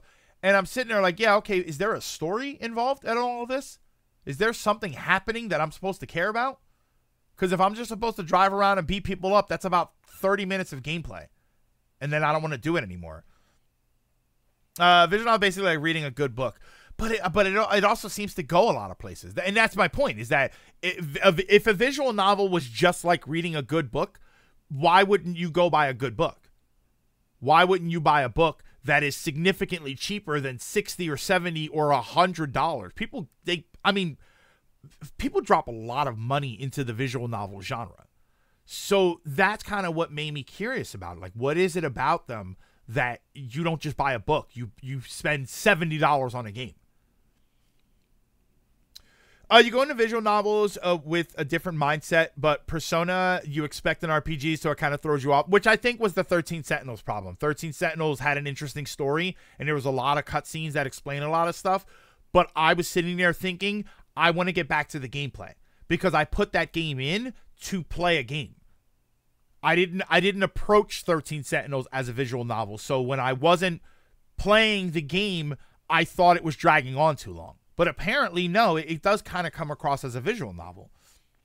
I don't play VNs. The only VN I played was The Murder of Silence. Yeah, which people recommended. I played Ace Attorney. I played the first Ace Attorney game. And I played Doki Doki Literature Club. VNs blur the line of what you consider a game in the first place. And yeah, and that's, I mean, that's been a discussion before, Stone. Like, do you consider visual novels games? And some people say yes, and some people say no, because there's no gameplay in a visual novel. You make choices. See, like about Digimon. Where are you? I think you might like Survive more than Cyber Sleuth. As you can still evolve and devolve your Digimon, but you don't restart from level 1 each time. Also, no ley lines. Well, Lilac, it's a visual novel. If they talk about ley lines, I know that's why I'm there. Take choices in social links is technically an RPG thing. To be making choices in social links. But I don't think social linking is a choice. I don't think you're making a choice when you make a social link. I think the choice becomes who you make the social links with. Good stories since San Andreas are genuine. GTA stories since San Andreas are surprisingly good. Because this book is only available as a VN. A visual novel, yeah, it's an interactive book where I guess you can make choices, I think a lot more people would potentially buy into visual novels if more of them included voice acting. Otherwise, you're asking someone to basically dig into novel territory in terms of reading. See, Mr. L, I actually feel like people would probably dip more into visual novels if they were cheaper. And that's always my answer. I think my answer is always that if it felt more accessible, that more people would try it out. I mean, we've seen that with some games. We've seen games that there's no way people would have paid $60 for this, but they sold it for $20, and now it's incredibly popular, right? I think Helldivers probably still becomes popular, but I don't think it happens as fast if that game was $70.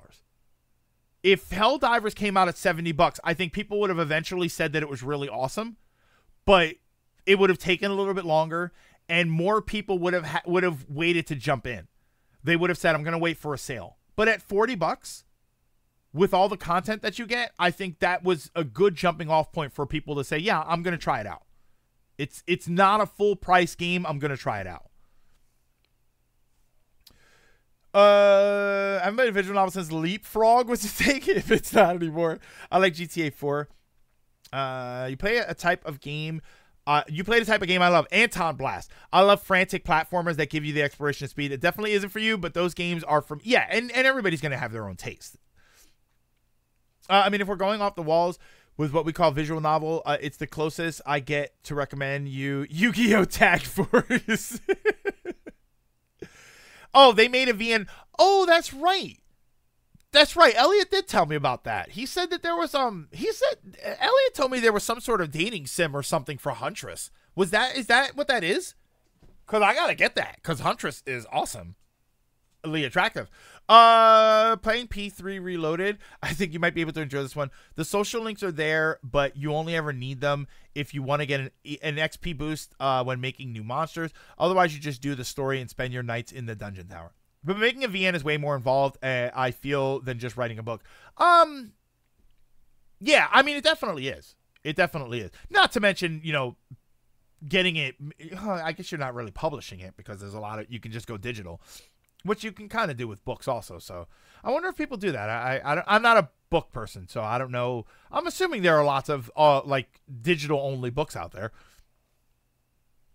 Yeah, and possibly a more involved gameplay. And not to mention, you get a gameplay loop in a visual novel. You don't really get a choice loop or any gameplay elements or mini games or something. Like, you don't really get any of that in a book. So that would be kind of cool. How about that? I wonder if there's a book out there that plays out like a visual novel, where when it comes to make choices, like obviously you have choose your own adventure books, but what if you had a choose your own adventure and then at some point it gave you one of those word searches and you said, what's the first word that you see? And then whatever word you first see is connected to a choice that then moves you through the next part of the story. So then you would have a book with interactive choices right there. You don't just pick your choice. You have to play a mini game that gives you a choice. Interesting. Wait, the Dead by Daylight visual? Yeah, Elliot mentioned that to me. I consider VNs to not be a game. They're exclusively a narrative experience. I consider something like Phoenix Wright or 999 to be different from a VN because they require bigger significant input because of the puzzle aspects of those games. Since you do need to at least code and have artists on top of writing a novel-length story and possibly more involved gameplay loop. Also say visual novel stand out because they're kind of a hybrid between books and movies and games, where the mechanics often matter less but are still relevant, and the story is designed to pull you in. Persona, while social links are optional, the social links give you better. Yeah, that's what somebody else was saying. Some visual novels are just books. Pick your choice in a physical book would be kind of. Well, they have them. They used to be gold. That's exactly what they were. Choose your own. When I say choose your own adventure books, that's exactly what they were. Your hero walks into the dungeon, and you do this and you do that, and then based on what you decide you want them to do, you would flip to a different part of the book, and they would give you the next part of the story. And then some of those choices would actually kill your character. Yeah, those are. I think those are from. I want to say they're from the 80s. The Choose Your Own Adventure books. I love Goosebumps Choose Your Own Adventure books. But they're usually they're usually a simple picture book. No. They are like stories. They do tend to be a bit more artistic in certain aspects, but which is, we're talking about visual novels as far as artistic elements go tied in with the story. But no, that's what they were. And then they'd be like longer books. So you'd get, the thing is you'd get a book that's a couple hundred pages. If it's even that long, it might even be shorter. But then the story isn't everything, right? So and then you'd read it again and you'd make a different choice. Yeah, Choose Your Own Adventure books. It's a game, but it's like a game of chance. I think that's a good way to think of it. If you're gonna look at a Choose Your Own Adventure book like that, it's a game of chance. It's a game the way a slot machine is a game. It's a game the way poker is a game. You make a choice about what you're going to do, and then it plays out in front of you. Yeah, it's a game of chance. Danganronpa, people recommend. I have no idea what Danganronpa is though. I know you're saying it's a VN, but aren't there like a whole bunch of entries? Dragon's Lair? Yeah, Dragon's Lair. Well, Dragon's Lair is different. Dragon's Lair, what Dragon's Lair is, Executor, we call now quick time events. Dragon's Lair wasn't really you make a choice and you go up or you go left or you go right. Dragon's Lair was you have buttons to pick and you have a very short amount of time to pick them or you die.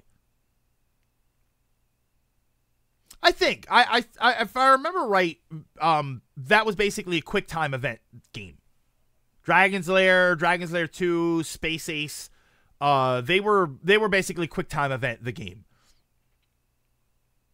Think Phoenix Wright, but fast paced trials. Dragon's Lair was a choice. Yeah, you would. Yeah. Dragon's Lair, the choices were you had one way to win and a dozen ways to die. It was innovative in the fact that it was it was all quick time events. 3 main Danganronpa games, 2 spinoffs, and an anime. Oh, by the way, Digimon Survive. Is that in the bundle that you got me, Lilac? The bundle that you paid for, that you bought, that you donated very generously. Is that in there? Wasn't that a bundle of 2 games? Yeah, you make the right choice, you still die sometimes. Oh, it's not in there. Okay. It's not in there. All right. If that was, what was that? Cyber Sleuth and then something else. Hacker's Memory. I knew it was something else. Hacker's Memory. Okay, so that was the other thing in there. Yeah, I don't know. I'm curious about the genre, and I thought about like where I would want to jump in, and I don't like Ace Attorney. I think is too puzzle for me. That, like I said, I view Ace Attorney more as a puzzle game, even though it really kind of is a visual novel. The Murder of Sonic the Hedgehog I thought was an interesting place to start, but I feel like that's and I would ask you for that. I couldn't tell if that game was a serious sort, because remember that was uploaded for April Fools, I think. I couldn't tell if that was a semi-serious visual novel experience or if it was a parody on visual novel experiences with Sonic the Hedgehog. I couldn't really tell. Yeah, see, the Murder of Sonic is a joke. I don't want to play a joke. I want to play something that is representative of the visual novel experience. And I don't think that that's Ace Attorney. Like I said, that's why I asked about how interactive visual novels usually are. I don't think that that's Ace Attorney. I definitely don't think that it's 13 Sentinels from what because I played a fair bit of 13 Sentinels. So I wasn't really sure. And I have no interest in horror. Horror to me, the idea of a visual novel that's like a psychological, like Doki Doki Literature Club is the closest I would get to anything that felt like that felt like a sort of psychological horror visual novel. I have no real interest in that. Another code that interested me. I was interested in another code. It's not serious, but it's a good short visual novel experience. I wouldn't say it's a joke. Interesting. Yeah, that's why Ace Attorney is considered a visual novel, but when I played it, it just felt more like a puzzle game. It felt like more like a story-driven puzzle game, which I guess I just don't think of as a visual novel, but I also don't have a lot of experience with them. Digimon Survive is 25 physical on Amazon. Well, now I gotta wait and see because apparently Walmart's got a bunch of crazy games on sale. Intriguing to me, and I wish to subscribe to your Yeah, see, Danganronpa wouldn't be for me if I don't like horror. Bosian Ziomi. Thank you so much for the follow. Welcome. Another code's a bit closer to one of those point-and-click adventure games. Okay, so maybe that's a bit different. So yeah, so maybe another code's a bit different. Yeah, pick it up. It's a good time. Hey, Sergeant. Sorry I've not been able to make it to a recent stream. Bloody PC is getting fixed, and a delivery company buggered me over. What I missed? I was just talking about visual novels and stuff. And I'm sorry to Sergeant. I'm sorry to hear about your PC, but you have a phone. Ryan, yeah, hello. Cubby's won today, so I'm here in a good mood. Just play Senran Kagura. It's part VN. Yeah, Uncle Stalling 16. Well, Uncle Stalling, I gotta go to the bathroom too. I was debating donates about. No, don't worry about that. But to play in your own time. But if you're waiting for, Walmart apparently has a bunch of crazy stuff on sale. Don't you start that. So yeah, Play Asia the yen is kind of weak right now, so you can pick up Paper Mario for 40 instead of 60. No, I already pre-ordered my Paper Mario from Best Buy. I pre-ordered my Paper Mario from Best Buy, and I believe it comes out on a Thursday. I am going to take that Friday off. I'm going to try and take that Friday off because that weekend is Memorial Day weekend, so we have the Monday off. And I don't know, my job's usually okay with taking a Friday off to extend, but if a lot of people are doing it, I won't be able to do it. So I have to apply for that and like put in my request for that day off. If I'm able to get that day off, I can tell you right now what's going to happen. I'm going to leave my work on Thursday. I'm going to go pick up Paper Mario. I'm going to come home. I'm going to eat lunch. I'm going to get something ready, and then we're going to start streaming, and I am most likely going to stream Paper Mario all day. And then I'm going to turn it off. I'm going to wake up Friday, assuming I get off on Friday. I'm going to do the things that I have to do, and then I'm going to go live with Paper Mario, and I'm going to play Paper Mario all day. And on Saturday, there's a good chance I'm going to cancel Community Day and play Paper Mario all day. I want to do nothing but play Paper Mario, but I want to stream, so we're just gonna play Paper Mario. There's not a moment of that game that I don't want to record live, and I want a visual record of everything I experienced with that game. Yeah, it's MomoCon weekend. Oh no. Paper Mario is MomoCon weekend, and Dawn Trail is Too Many Games weekend, which you don't care about Dawn Trail, but when does it come out? May 23rd. It's a Thursday. Yeah, it's still an RPG from what I understand. Yeah. Oh, I'm so excited. They're dropping videos for it. I think the advertising's about to pick up for Paper Mario. I'm really hoping they put as much as I always say, I don't want to know too much about a game before it comes out. I want them to do a 10-minute video that just runs down everything that's in the game. I don't care. I'm going to be happy enough just playing the game. I don't need to be surprised by anything. When you play an RPG and you have a very long, boring grind session, do you listen to game audio as you grind, or do you listen to? I listen to the game audio. Depending on the situation, I usually listen to the game audio. If it's a first-time playthrough, I listen to the game audio because I want to hear everything. I need to know if there are visual cues or audio cues. I want to listen to the music. I want to listen to the sound effects. I want to experience just the game on its own. If I'm playing a Final Fantasy game and I have to grind out some enemies or something or whatever, then I'll put on some music because I've played the game a dozen times before. I love the action in the combat. It looks like cardboard. Oh, it's so good.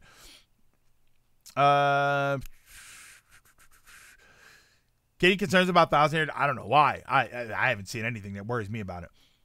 All right, so hold on. So give me a minute. I'm gonna take a break. I gotta run to the restroom. I think I've got more coffee that I can grab. So I made sure not to drink this cold coffee.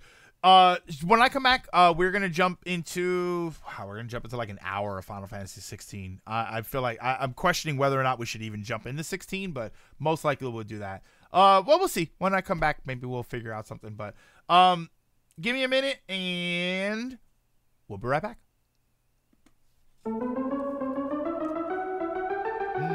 Helldivers.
1,000 Year Door, but it looks and plays better. It's too good to be true.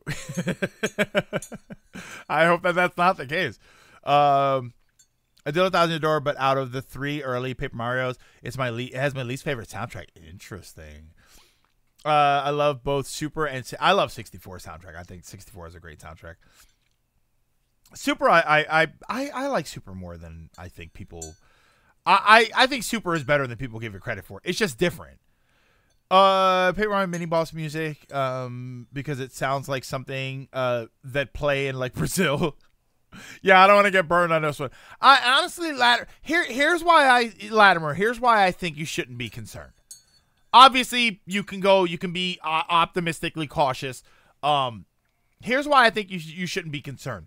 Because at this point, everything we've seen about Paper Mario, it is at the very least 1,000 Year Door. It's not like Final Fantasy VII Remake, where it's not the original version of the game. So maybe it could be better or maybe it could be worse.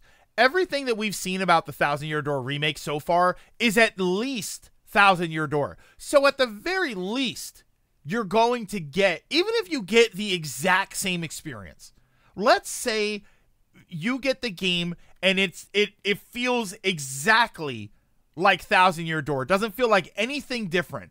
You're still getting an amazing game on a much more convenient platform, and it most likely looks better. Their preferences. I know I've actually heard some people say that they didn't like the way it looks more than the original, but at the very least, I think you're going to get the same game. So I don't think at the very least, I don't think it's going to be worse than 1,000 Year Door, than the original. But everything about it looks like it's going to be better. I still question what they're going to add.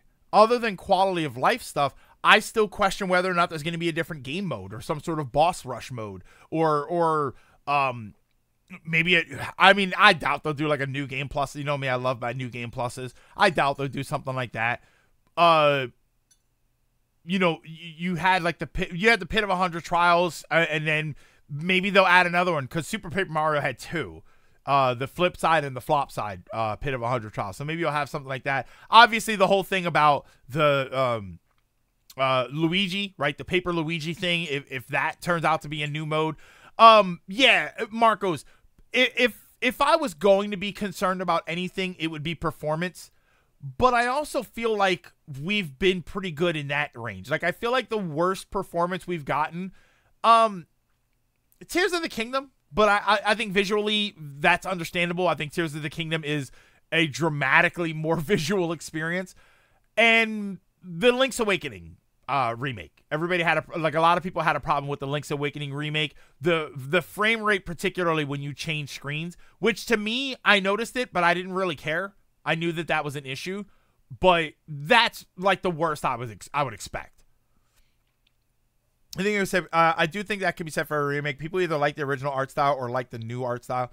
Yeah, Link's Awakening, people complained about the performance because when you would screen transition, there would be a little bit of a hiccup. Not really a delay, but you could tell that the frame rate would dip a little bit. And I think that game was supposed to run at 60 frames, but then when you would transition, it would take a while. It would take a little bit for it to jump up to 60 frames. Not forever, but it would take long enough that it was very clearly noticeable. But it didn't impact gameplay. It's not like the gameplay was freezing and locking up. It was just kind of like, oh yeah, I see that. Dodge a bullet with a camera the moment they came in as my lunch break was activated. I don't remember noticing on Link's Awakening, but it could have just been biased. Yeah, I played it on the day one system. I don't know if the OLED ran it any better, but yeah, it was there. It just it wasn't really. It didn't slow down your game at all.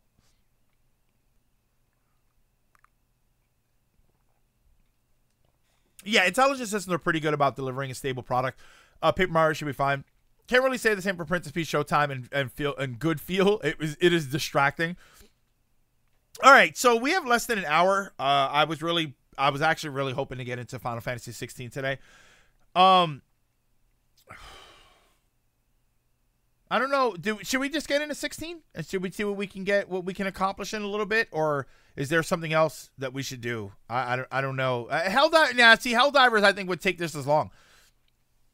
Yeah, well, I don't want to do. Oh, you know what? I do have the demo for Pepper Grinder. I didn't do the demo for Pepper Grinder.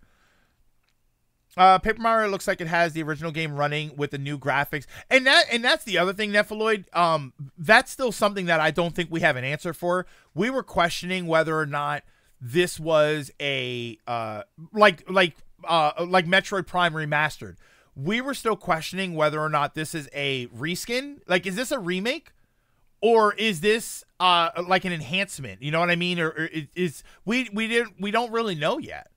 Some of the animations looked exactly like the original, to the point where I was wondering, is this a texture upgrade, or is this built on the bones of the original game?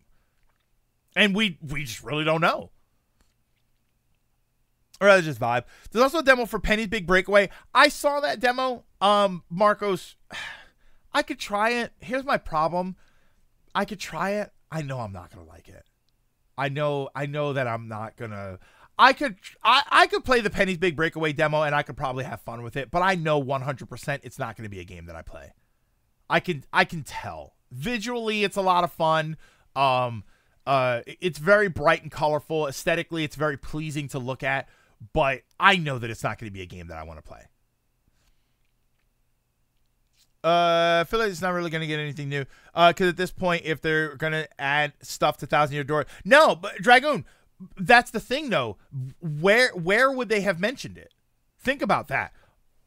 All we've gotten for Thousand Year Door is the announcement and a couple of what are basically commercials. Nintendo isn't known to drop big news without a video for it. So realistically, we are in a position right now where we're almost within the final month of the game. I would not at all be surprised if Nintendo says, "Hey, check out our 6-minute overview of Paper Mario." Because I think next week is like the previews are going to go out. So I wouldn't at all be surprised if Nintendo does that. Nintendo's not one to just say, "Hey, by the way, we're adding 8 new features." They're going to make a video about it. And they're going to do it closer to the release of the game to get everybody hyped for it. So no, yeah, I would say I would say that they're saving a lot of that stuff. Stick with being a remake by technicality. Some of the gameplay does look smoother and slower. Penny's Big Breakaway, I want to play. I know we shouldn't do it. We mentioned we're Ghostbusters. Fiddlesticks. I believe it's a remaster, not a remake. Yeah, we tried Anton. I tried Anton. That wasn't my cup of tea. That really wasn't my cup of tea. When is this going to be a direct for Thousand Year Door? I question whether or not it'll be a direct or if it's just going to be like a 6 or 8 minute video drop.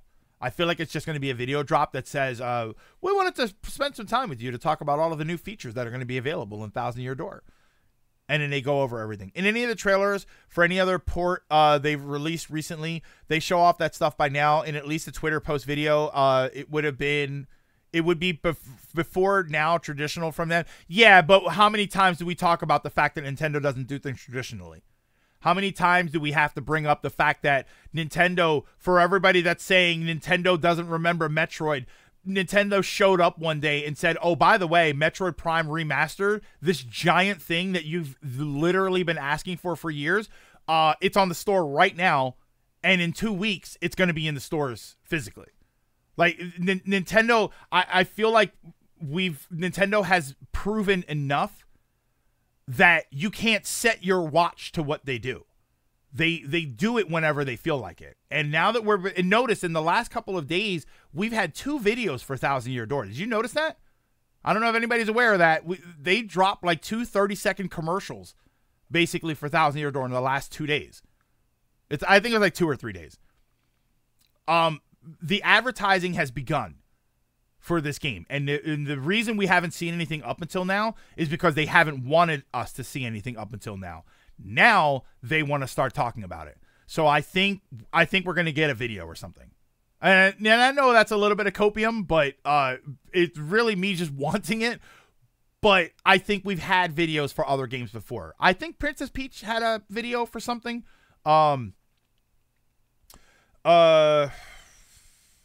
Or I mean, Origami. I can't really count Origami Killer because they told you about that game a month before it came out. We had a Metroid thing, right? When they announced Metroid, didn't we have another video where they demoed and they showed you a bunch of stuff that they were gonna like? We've had that for these big games. I'd argue based on their pattern, Nintendo. You're basing it on patterns, and you can't do that.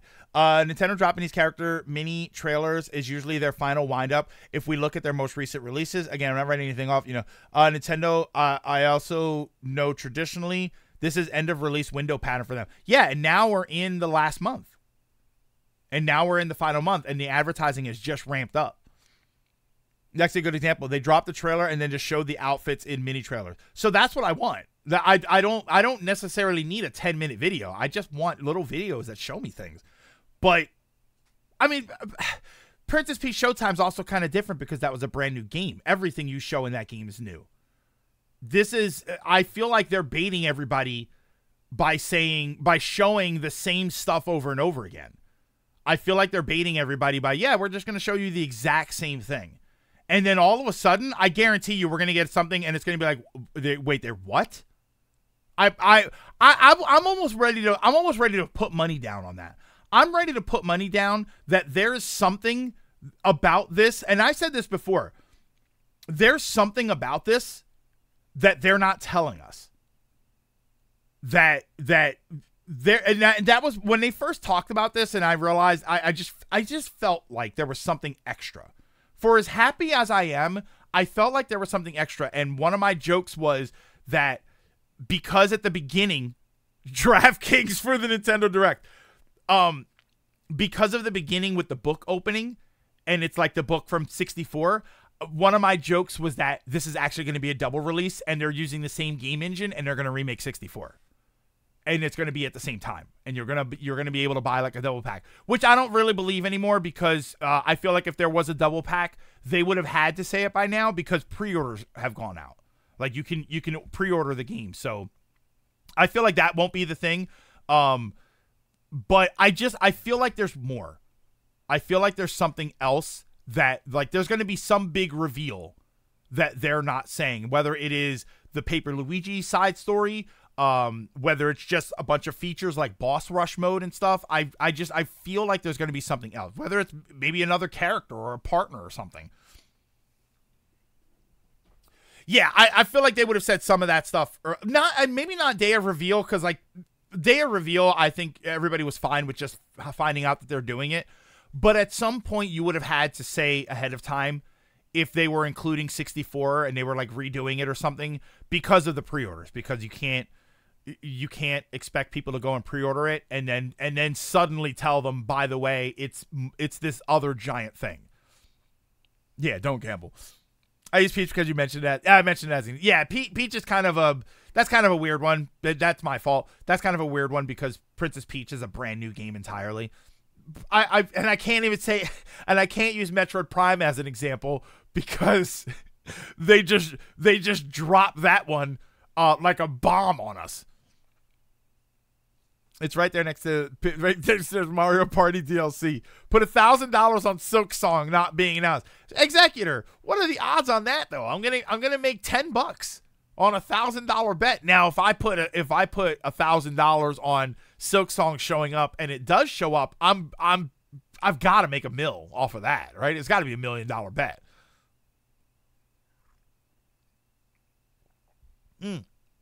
With Advance Wars, they straight up revealed both GBA games were getting remade. I think the issue is we're a month away at this point, and this is after the Amazon cancellations. We still don't know why. Yeah, we still don't know why that happened, but it was only Amazon that did that. Nobody else did that, and it was only those 3 games. It was only, from what I understand, it was only Paper Mario, Luigi's Mansion 2, and Endless Ocean. We don't know why that happened, but that wasn't a Nintendo problem, and that wasn't anybody else. Best Buy pre-orders didn't get canceled or anything. Oh, Pikmin 1 and 2 count as a shadow drop. I think so. Yeah, didn't they shadow drop that? Didn't they? When they announced, wasn't it when they announced 4, they shadow dropped 1 and 2? Yeah, Prime was just shadow drop. I still find Prime. I still find Prime to be a very prime example. Because Prime wasn't even just a shadow drop. Prime wasn't even just, oh, by the way, this gigantic game that you've been wanting is coming out, and it's out now. They also shadow dropped the fact... Oh, great. Wait. We won't play them both, though, right? Look at you guys. There you go. It didn't play them over each other. That's good. They also randomly said, by the way, the physical version is coming out 2 weeks later. If the day before they mentioned they dropped Metroid Prime Remastered, if the day before I said tomorrow they're going to announce Metroid Prime Remastered, they're going to shadow drop it, and then they're going to tell you that there's a physical version in 2 weeks, nobody would have believed any part of that story. And every part of that story is true.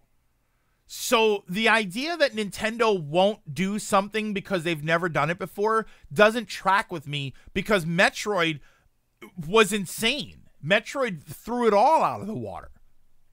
I still argue that you'll never surprise me with the Nintendo's ability to do weird things once they added a potted plant to Smash Brothers, but the Metroid Prime was a good example of they're just going to do whatever the hell they want to do. If anything, they're going to do it like they don't normally do it because it's going to throw you off.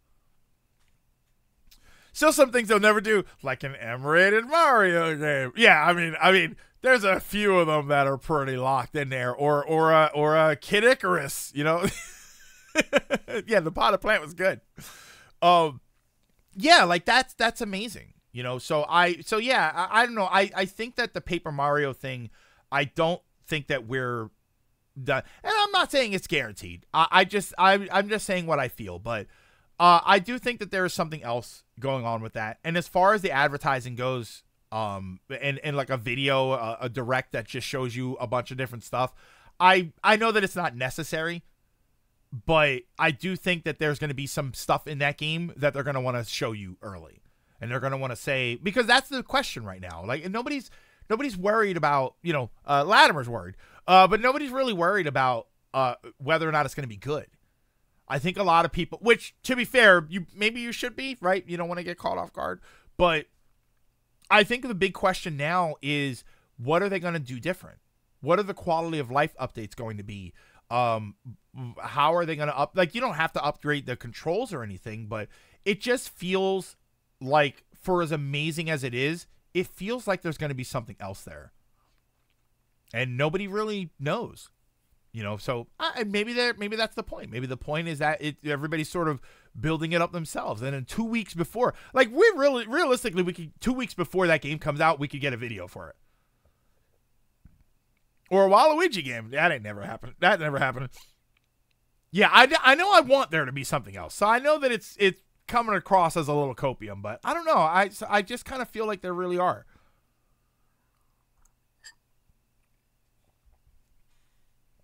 Newgrounds already covered that 6 years ago. Kirby's Air Ride 2. Mother 3. AO rated Mario game. Ooh, like a secret Daisy cameo. I mean, a Daisy cameo would be nice, right? A little adventure into Sarasaland. I feel like if you're going to do a Daisy cameo, though, that would probably appear if they did Paper Luigi. I feel like Daisy's cameo would be there more than it would be anywhere else. Oh, we don't need to direct Paper Mario. Yeah. Marcos, I'm saying direct, but really just a 5-minute overview of a like they've been doing. You know, like Nintendo's been doing, where just you suddenly see a Twitter post and it says, check out this 5-minute video of some of the new features in Paper Mario. I don't think that there's any reason not to think that Nintendo could do that. I think that they've proven that they're likely to do something like that. Because I think Paper Mario, here's the other thing. And again, I say this with no evidence whatsoever. I think Paper Mario might be the last big game on the Switch. I think it might be the last big game. I think summer is where they finally start talking about the 2. I feel like it's the last big giant thing that we're going to have showing up. And what a way to end, right? If you're going to ask yourself, what is the big blowout game? What is the last big giant game that you release on the Switch? I feel like Paper Mario Thousand Year Door Remake. I don't know that there's a better choice.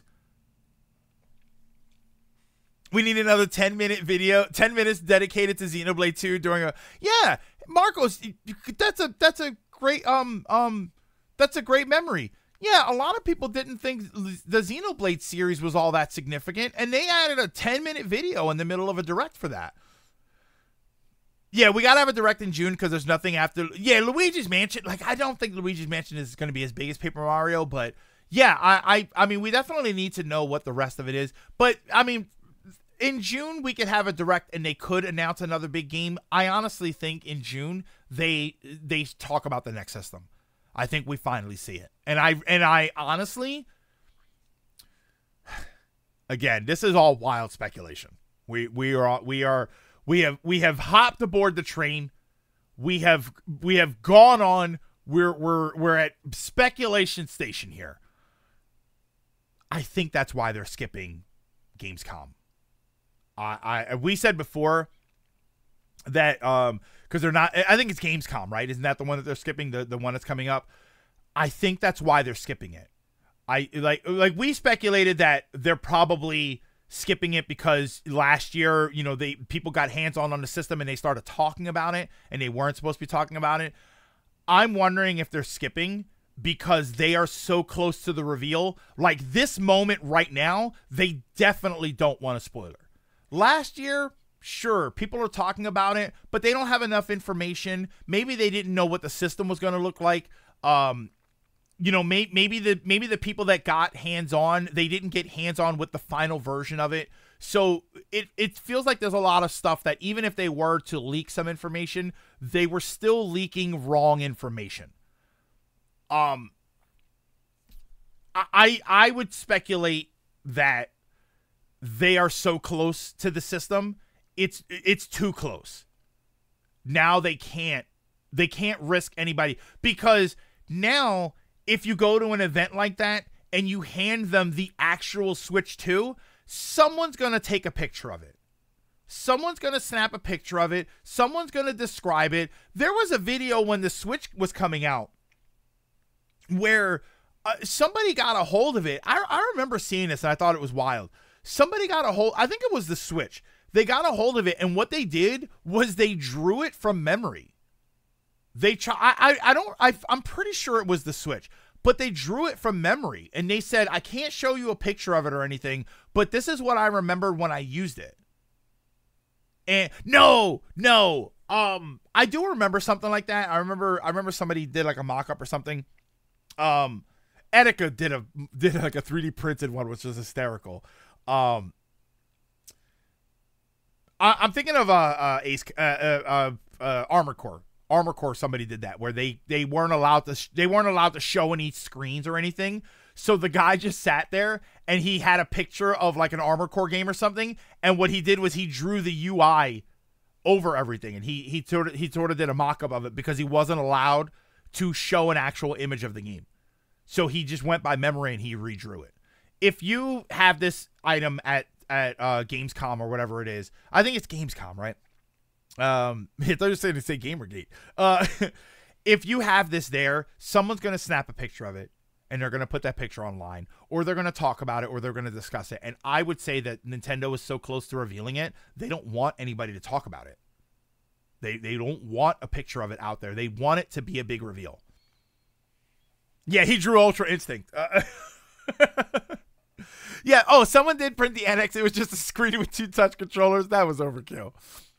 I mean, everybody knows the best NX was the one that was the Virtual Boy with the 2 power gloves. Everybody knows that was the best NX.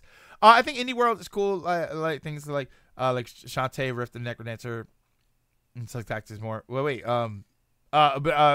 More big ones holding out for June and for Summer Games Fest. And hey, Homecoming, how are you doing?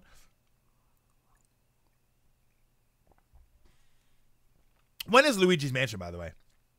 Do that. Close that. I'm closing Windows. the one with the touch controller. Oh, was the mostly accepted one. Speaking to me, and I wish to subscribe to your newsletter. Ellie Keen 77. Thank you so much for the follow. Welcome. $60. I don't care. Is it June? Yeah. So Luigi's Mansion is going to be the last. Not the last Switch game, but I think that's going to be the last moderately profiled game. And I think Paper Mario is the last big giant one. And then middle of June, that's when we'll get the reveal. That's when we'll get the reveal for the next system. And I mean, they're obviously not going to drop anything then. I still like my old idea. I still like my idea of showing a bunch of games and then showing some things, and at the end saying will also be playable on the Switch 2. Keep an eye, and then it'll have like a date for when the video for the Switch 2 is. I still think that could be a thing that they do. You're getting Luigi's Mansion.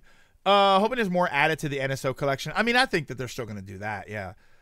There are going to be a couple on both consoles, like what they did with 3DS. Last major first-party game outside of Prime 4. See, Marcos, I think Prime 4, I guess technically you're right. I think Prime 4 is going to be cross-gen. I think that's going to be the game that there's either a Switch version and the Switch is like an enhanced version, or there's just going to be a straight-up Switch 2 version. I think that's going to be their Breath of the Wild. Where, it's on both systems, but you want the newer one. See, I prefer Prime 4 to be on the new. Yeah, I think that this is going to be the one that's cross-gen. I think your earlier point, we're underestimating Nintendo by assuming Paper Mario will be the last, the summer. Yeah, Summer Direct and Fall aren't here yet. Yeah, I think that, that's wild speculation. I mean, all of this is wild speculation. I just think that because the problem is, Dragoon, the second Nintendo announces the Switch 2, that's where all the attention goes. And if you have big giant games on the Switch after you've announced the Switch 2, you know what everybody's going to say. Why is this on the Switch and not the Switch 2? Why even bother? That's what they're going to say. Even if they're wrong, even if there's a reason for it, that's what people are going to say. So they're going to make sure that they're going to make sure that they announce the Switch 2, and that way any big game, because even if they do cross gen, like let's say they do let's say they do the Switch 2 in June, and then they flat out say Metroid Prime 4 is going to be on the Switch and the Switch 2, and they're going to be two separate games. It's going to be the exact same situation as Breath of the Wild. The Switch 2 version is going to appear to be the real version, and the Switch version is going to be the version that everybody says, oh, that's great. So if you don't upgrade, you can still play the game. That's going to be the default prize, all right? That's going to be the runner-up prize. Metroid Prime 4 on the Switch.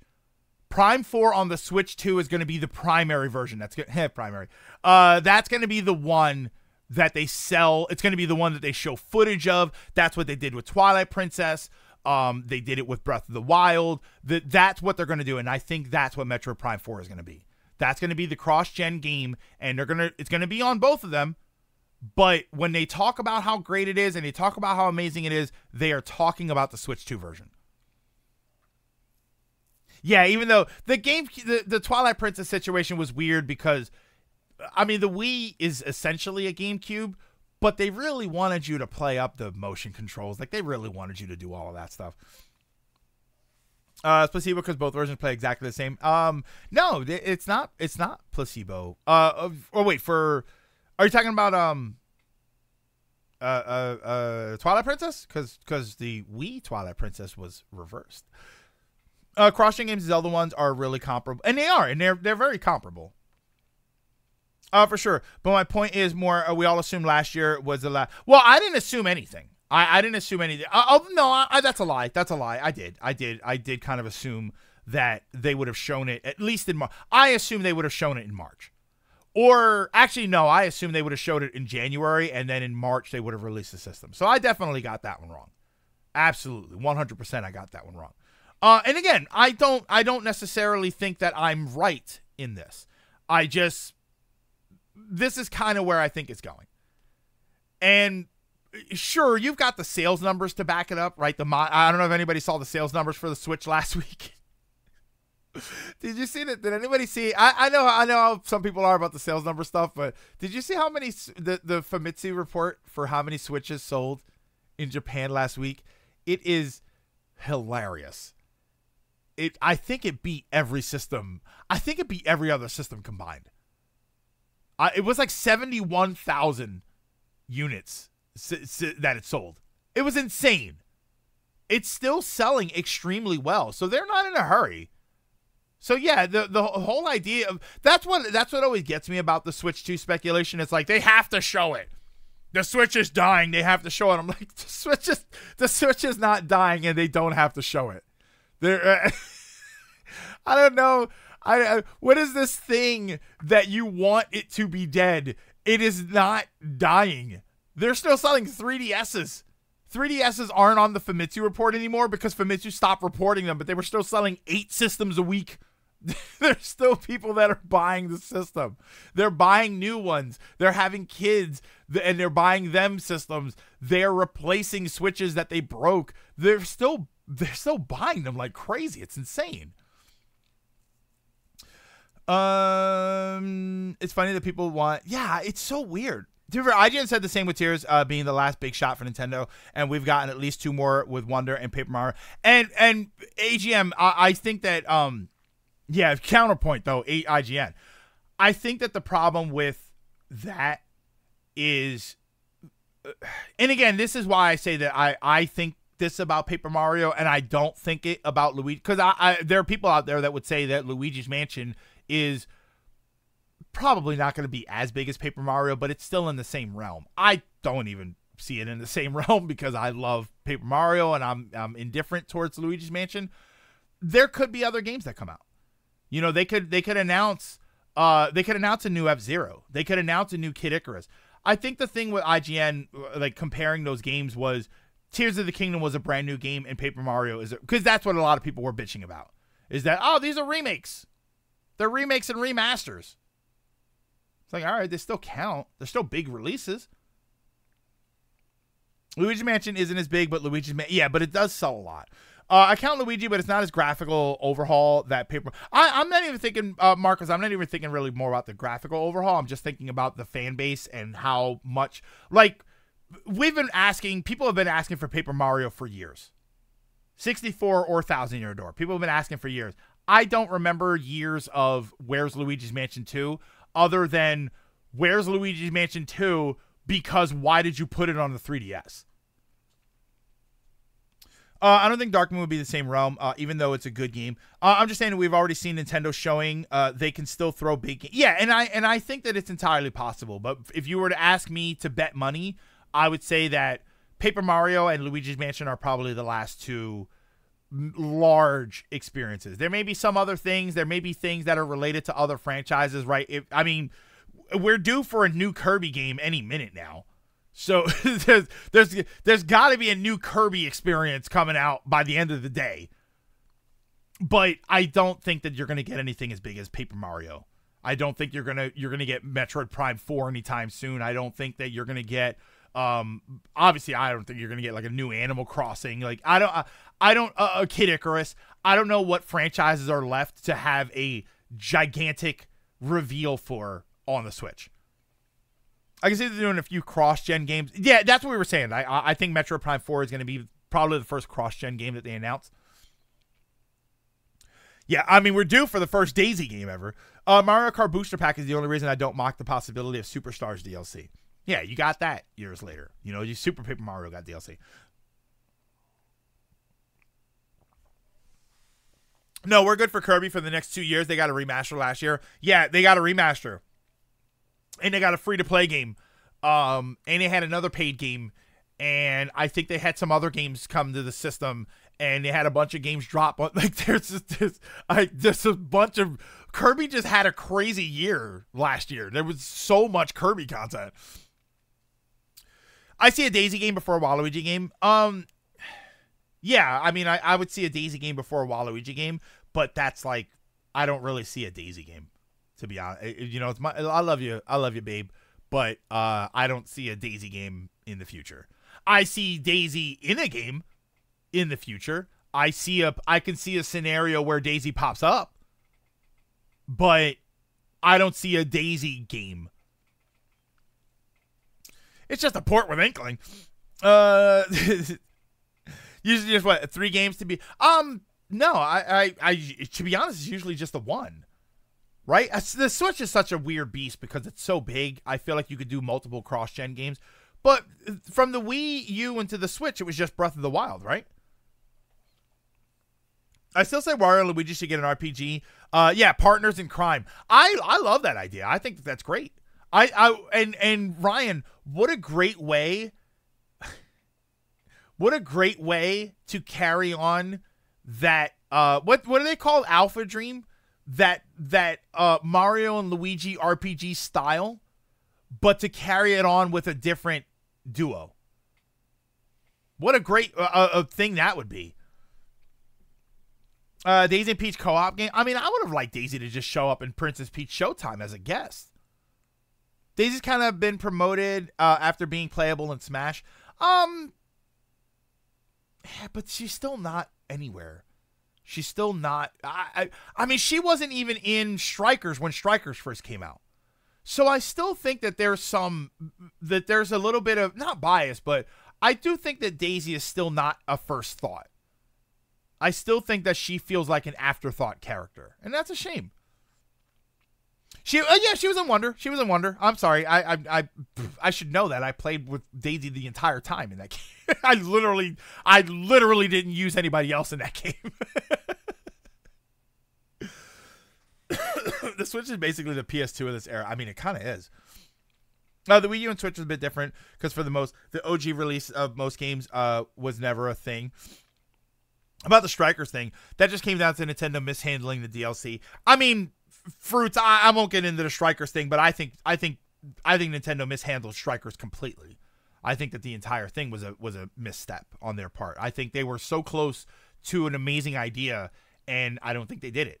I think that you screwed up by not using the same multiplayer system as Splatoon, which is a 10-player 4v4 with 2 spectators. I think that having that set up for multiplayer games would have been incredible. I think that the armor and stuff I think was fine. I know people were sort of indifferent towards it. I liked it. I thought that it was okay. I think there should have been more characters. I think that there probably should have been more arenas. You know, if you wanted to have a running DLC or if you just wanted to promise that there was going to be a big DLC drop later, I think that would have been fine. But I still think that the primary problem with that game was the multiplayer. I did not like how the multiplayer was handled, and I would argue that most people didn't. Daisy is Peach's doubles partner and party goer. She doesn't really need to be more than that, honestly. As much as I stand Waluigi, I know she's not as big a character as the others, and that's okay. I don't know, but I do think that there's something interesting you can do with her. I do think that there are, she's Peach's double, but she's not Peach's equal. You know, she's not a Peach clone. So I do think that you can get a much more interesting dynamic with her in a game if you gave her the. I've said this about Zelda. I like the idea of using the other characters to make other kinds of games. You know, if you don't want to make a action beat 'em up or something, if you don't want to do that with Mario, that's fine. So use Daisy. So, you know, strategy might not be the right call there, but I mean, you made a strategy sort of puzzle adventure. I mean, puzzle game is probably the right way to say that, but you made a sort of puzzle adventure game with Captain Toad. You know, you didn't use Mario yet again. You used Captain Toad, and you did that, and with Captain Toad, you made a different kind of game. You made a different kind of game with Princess Peach. So why not do that? Why not dip into the other characters and use them to make different kinds of experiences?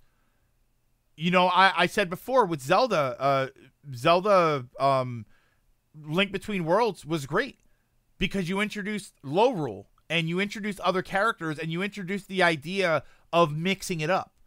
And, you know, what happens if if they destroyed the Triforce and Zelda was the Princess of Power.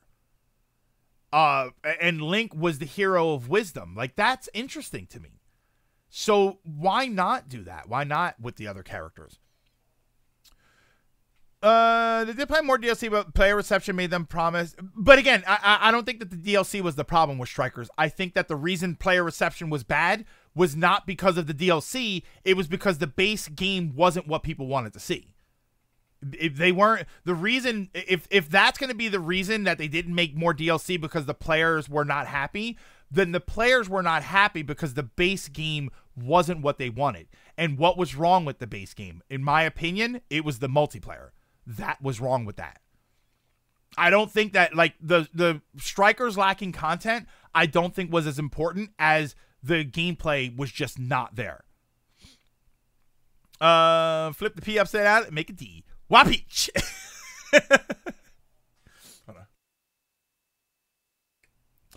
That said, I'd like a cursed Waluigi game, a point-and-click game where you look for his rent money in Waluigi's apartment. If we can have Rosalina be Peach with the spin attack, I'm sure we can do the same for Daisy. I mean, Daisy just straight up punted Bowser into the stratosphere in the first Mario Party she was in. That's already a great jumping off point. Talking about, I did the same with Mario Golf. It was planned. They did the same with Mario Golf. It was planned to have much more as Mario Tennis Aces, but due to the reception, a lot of which was based on that missive lie of you need to play the story to get the courses, they wrapped it up early. So I mean, Dragoon, that was a lie, but let's say, for instance, or that was incorrect, but let's say, for instance, that wasn't incorrect. Why was player reception bad? Player reception bad wasn't because of the DLC. They canceled the DLC because of bad player reception. So where did that come from? It came from the fact that people were unhappy with the base game. In that situation, that unhappiness was probably based on a lie. But it still happened. That still was there. Call of Daisy, Sarasaland Warfare. Oh my god, a Daisy FPS game. I support the idea of getting a Ganon and Link romance. I mean, I still like the idea of where it's like a different world and you could have like the Ganon Platinum Games game, or like the Ganon Dark Souls, right? Zelda Souls, but it's Ganon. It's a world where Ganon is the hero and Princess and Link are the villains. Like, I still think this is interesting things you could do there. I was just saying that's why they stopped making content. That's part of why I asked. Play with the reincarnation stuff like that. I think there's a lot you can do with Zelda, and I think the easiest way to do it is to just use some of the other characters. I remember that weird Switch game that was a literal slapper. Oh no, it's out. It's out today. I don't think it's just out on the Switch. Oh my god, what's it called? What's it called? Hang on. I've been seeing ads for it all over the place. What's that? The slapping game? Apparently that was a popular series. I think the Switch version is like 5 games. Streets of Rage. See, that's what I would like. Rose and Camilla. Camilla?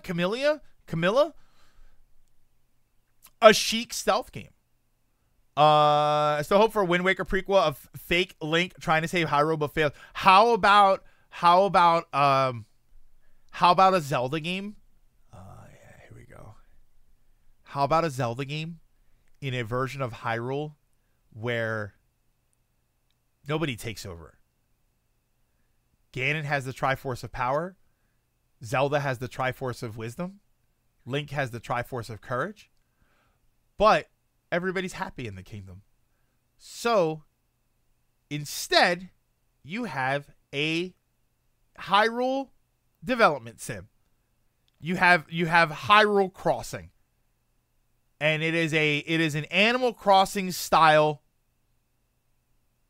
Zelda game that takes place in Hyrule. Right? Nice cozy game. There's your cozy game setup. But this is a version of the world where they never became villains. And you can have it so that their Triforce powers give them special abilities. Ganon can turn into Pig Ganon. Ganon can turn into Pig Ganon. That gives him the ability to communicate with the animals in Hyrule and that makes it easier for him to do the farming stuff, for him to do the animal stuff. Link has the Triforce of Courage, so if he has to go into caves and find items and stuff, it's better for him to go and do that. And Zelda, since she has wisdom, she has buffs to when she does the farming stuff. And they each have their strengths, and when you use them all together and you work together with all of your characters, that is how you build the best version of Hyrule. I would play the hell out of that. I would play the hell out of that game. Personally, want at the end a different Zelda playable race. Give me a big old Goron. Yeah, how about that? How about a Goron adventure, right? How about Fruits Basket? How about wasn't that Champions of Hyrule? Did you play with the other characters? Imagine a game where you play as the Champions of Hyrule and you've got the Goron and all the Goron abilities, or you switch to the Rudo, right? That's what they're called, the bird people. Or you switch to the Zora, or you switch to what's her face? Oh my god. Oh yeah. How about we take Hyrule Castle and push it somewhere else? I mean, we could do that too. But Ryan, we could do that, but I thought you were tired of isekais. It's like, wait a minute, this Hyrule Castle. Wait, is this I for whatever reason I always forget the name of the place.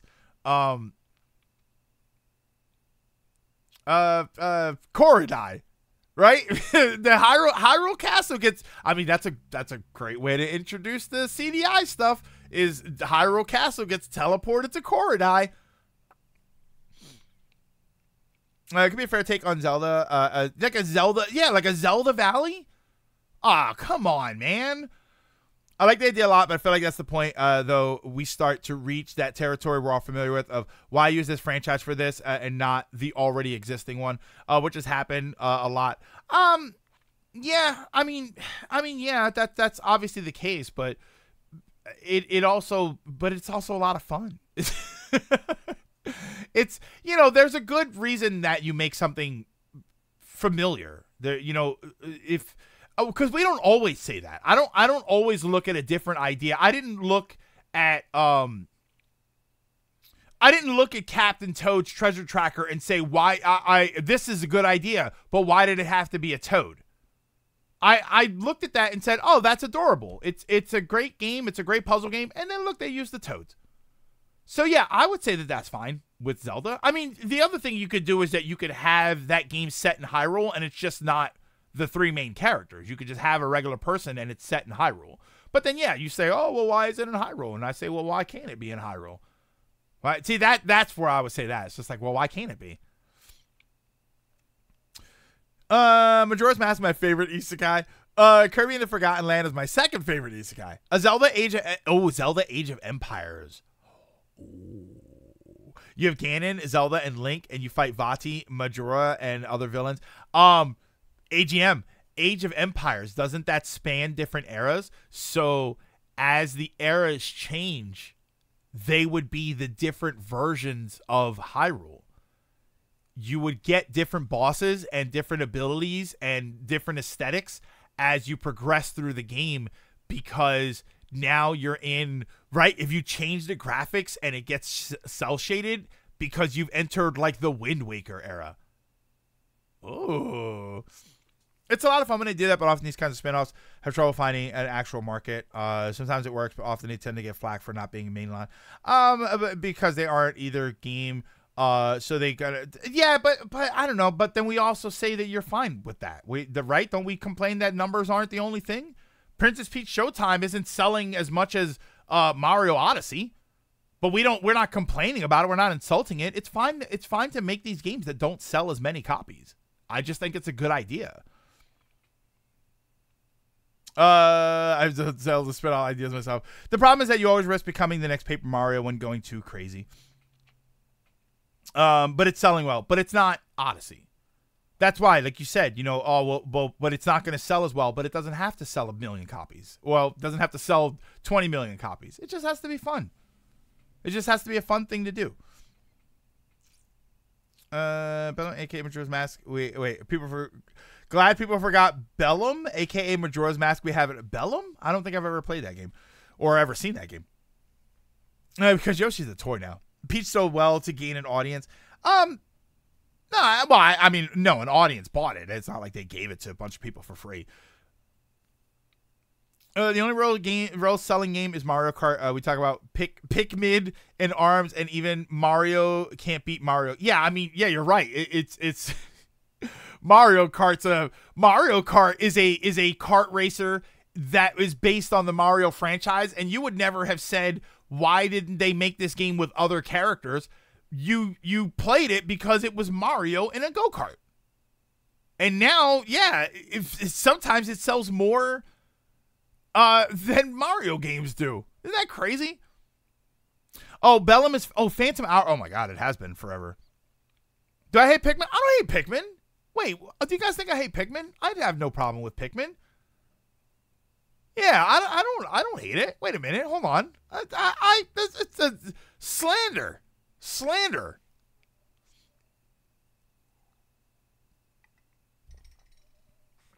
Oh, rubbish, I say. Poppycock. Fiddlesticks is what I say to that. Yeah, suddenly I'm under attack. I don't hate Pikmin. I hate Earthbound.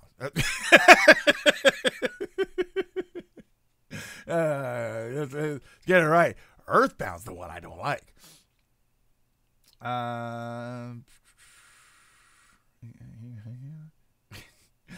Whoa. Okay. I love Pikmin, but it's not for everyone. Yeah, I mean, realistically, Pikmin's not for everyone. Yeah. Twilight. Oh my God, Twilight Pikmin. Oh no. Twilight Pikmin, the Legend of Earthbound, Twilight Pikmin. It might be the worst game ever made. No. Twilight Mother. Yeah, Twilight Mother might be the worst game ever made. Overall point was the reason a lot of these crazier but cool ideas don't happen. It's because they don't always do well. So they make for fun spice. Yeah, but we're also but Dragoon. But we're also just speculating. Can we have fun? I'm not saying they should do it. I just think it would be cool. I just want to speculate. Fun fact, Pikmin was Tim Burton inspired. Mother Princess. See, Mother Princess doesn't inspire Zelda to me. Twilight Mother. That's the one.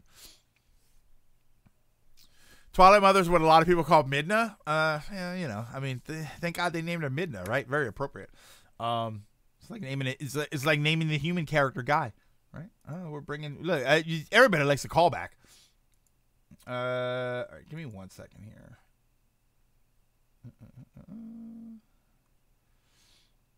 Oh, I was watching Zeppela play a little World of Warcraft, the War Within. It looks fine. I think my biggest problem with WoW right now is that it's still...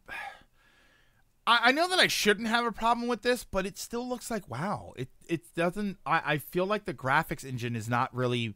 I feel like they never upgraded the graphics engine, and I'm kind of bummed out about that. I would like it to look a little bit better. I would like it to look more like a game that is being made nowadays.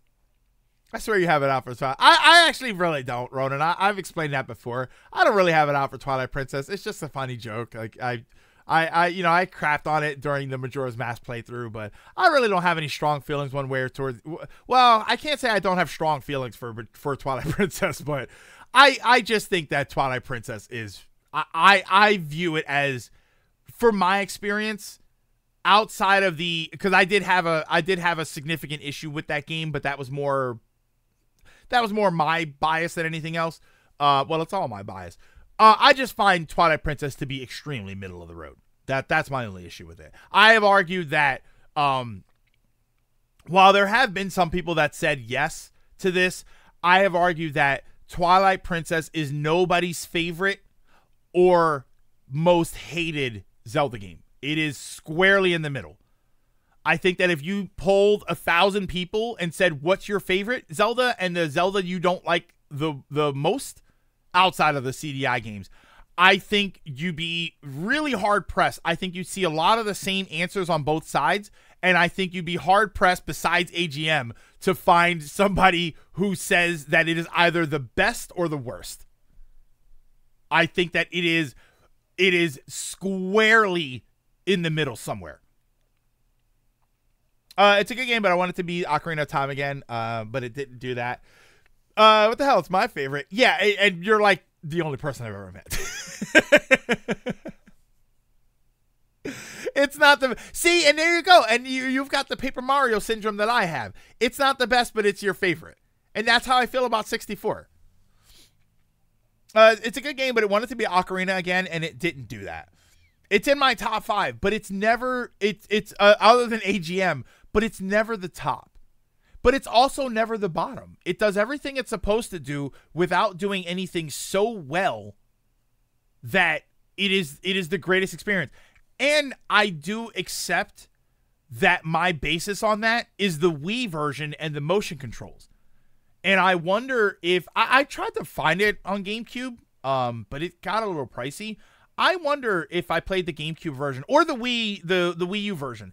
I wonder if I play that version, would I like it better?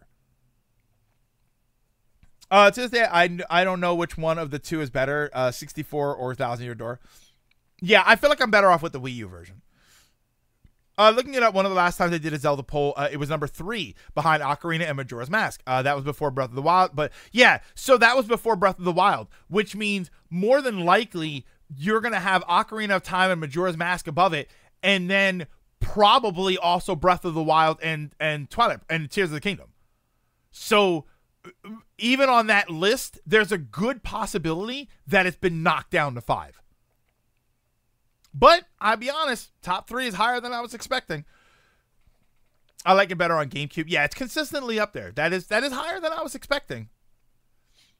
Dragoon, I also don't trust that list because you're telling me that Link to the Past is in a top 3? Nah. I say the same thing about what's it called? Oh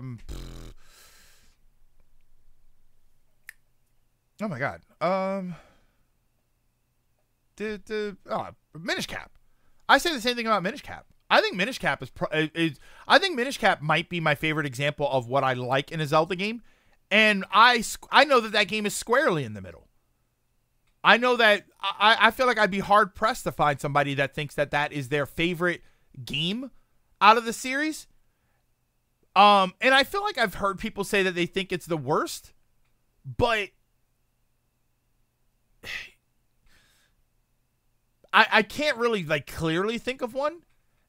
I feel like I feel like more often I've talked to people who just never played it. I think that's that's the big thing that I find out with Minish Cap is that people just never played it. They never got a chance to. It wasn't really put on anything else. They just never had a chance to play it. Looks like light, like the light looks tinier than the OG 3DS.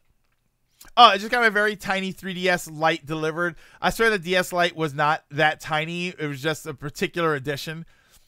It's not the micro, right? You didn't order a micro by mistake. To the point is that it was many favorites. Enough to top Wind Waker and Link to the Past. It may be more telling for our personal biases. Yeah, we expect other games to overperform. Yeah, and that's fine. And I can understand that. I can accept that. Obviously, like I said, I've never met somebody other than AGM who thinks that Twilight Princess was their favorite. But it's not like I've asked everybody, you know? The poll also found the vote of your most played Zelda and Twilight Pilgrim. Was number 2. Well, that's because that game was long. Minish Cap was on the Wii U. Minish Cap was on the Wii U eShop. It got it was part of that stupid ambassador program for the 3DS. And then and now it's on the Switch. And now you can play it on the Switch. What if Ocarina of Time ever gets the Final Fantasy Rebirth treatment? I don't know that I want the Rebirth treatment because the remake and Rebirth treatment means that they change the gameplay. And I don't want them to change the gameplay. I do want it to have a huge overhaul. I think if any game in the Zelda franchise deserves a massive overhaul, it's Ocarina. And I don't even think that's a question. I feel like there's almost no point in answering that question.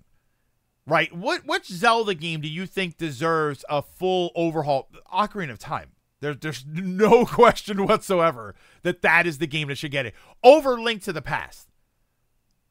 If you want to do an HD 2D Link to the Past, totally fine. But if you're talking about a high-end, high-quality remake, Ocarina of Time. I can't believe what's it called got one. Link's Awakening. If I would have lost my bet if you would have asked me if Link's Awakening gets remade before Ocarina.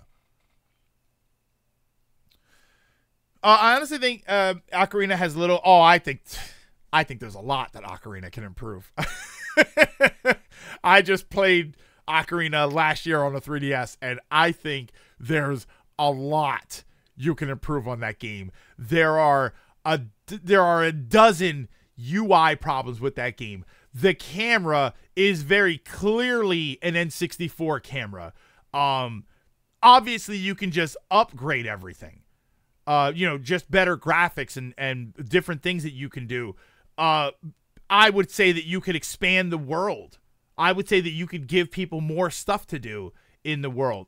This is why I respect Ocarina for what it is, but I think that the second you stop judging it by the standards of the time when it was released, I think that even by the standards of games a few years later, I think that you start to find that nostalgia is hard on that game. The nostalgia goes hard on that game. It's a great game. I respect Ocarina for everything that it is. I respect Ocarina for everything that it was. But that game needs an overhaul. It needs a UI overhaul.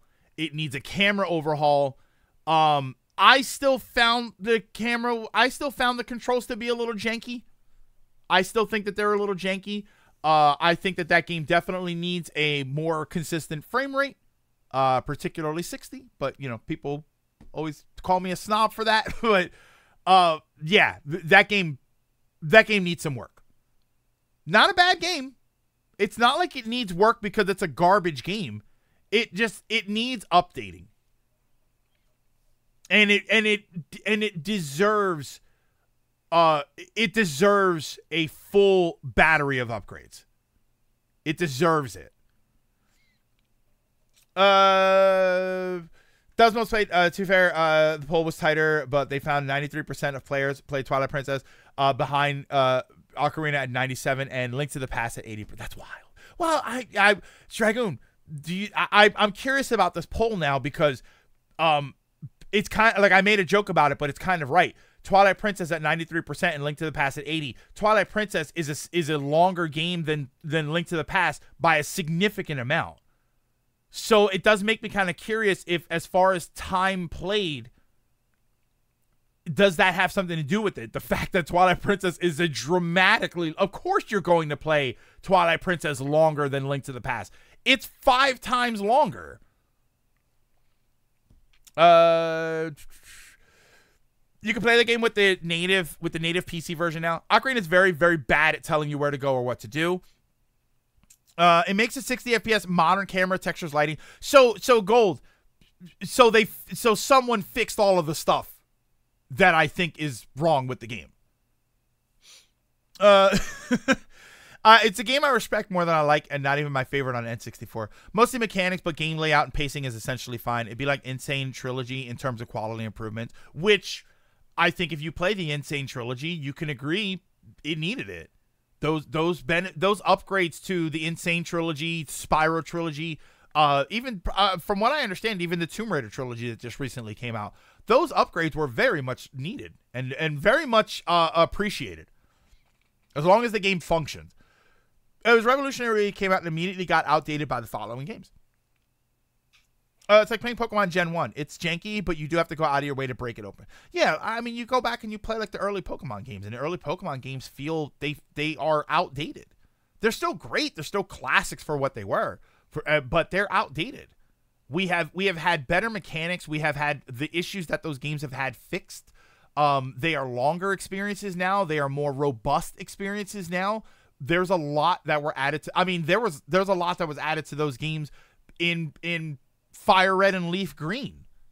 They immediately added a bunch of stuff to that game. That's the thing, is that we never really had the Fire Red, Leaf Green Ocarina of Time. We never had that middle remake, that enhancement. I mean, we've had an enhanced version of Wind Waker and Twilight Princess, right? The Wii U versions upgraded the frame rate. It changed some UI stuff, but we've had that for those games. Ocarina never really had that. What, the 3DS version? Okay, yeah. I'll give you the 3DS version. But a lot of people also don't like the 3DS version specifically because it's on the 3DS. Ocarina is pretty good at telling you where to go for the most part. The world isn't that big, and saying go to the water area stupid limits a lot. Yeah, you're kind of right there. I mean, and Ryan, it's tough for me because here's what I would say, Ryan. I know if I got lost in anything in Ocarina, it was you have to go back to the temple and turn and change time and then come back to where you were. Go to the graveyard. Okay. And yeah, like you said, you go to the graveyard as a kid, there's nothing to do. You go change to an adult, you come back, there's something to do. That should be easy to figure out. But it was kind of relying on you to do that. It was relying on you to go back and forth. And again, that's hard for me to really say with certainty because I also get lost a lot in games. So now you can easily mod and fix the entire game. I love when people use the word fix the game. I don't know. Dig doesn't take you back to the Pokemon Center anymore. 0 out of 10. Ocarina of Time gameplay wise rather dull. It could do with improvement in that area. I feel like the combat could be improved. I like a more robust combat system. Speaking of Gen 3, my Pokemon Emerald cart finally lost its battery. It has the best game up until Tears of the Kingdom. Ocarina? Yeah, I think so. I think the pig boss in the end of Ocarina, I think is probably the best one. 3D was supposed to be that, but it didn't take liberties like Wind Waker and Twilight did. Wind Waker, I think, has the best Ganondorf personality-wise. To above, we all say this, and yet when Zelda fans are polled, Ocarina of Time is almost always at 1 or 2, even with Breath of the Wild, Tears of the Kingdom. So I'd argue that most think it does hold up more than we give it credit for. Yeah, probably. Only thing I got lost in Ocarina was looking for the heart pieces, which I don't 100% them. Like that game, I wasn't in 100%. Wind Waker HD killed off its main weapon with the sailing booster. Also, this poll, it's not length. It's the amount of time people who have played the game. It's the amount of people who have played. Oh, I thought you were saying that they played it longer. Okay.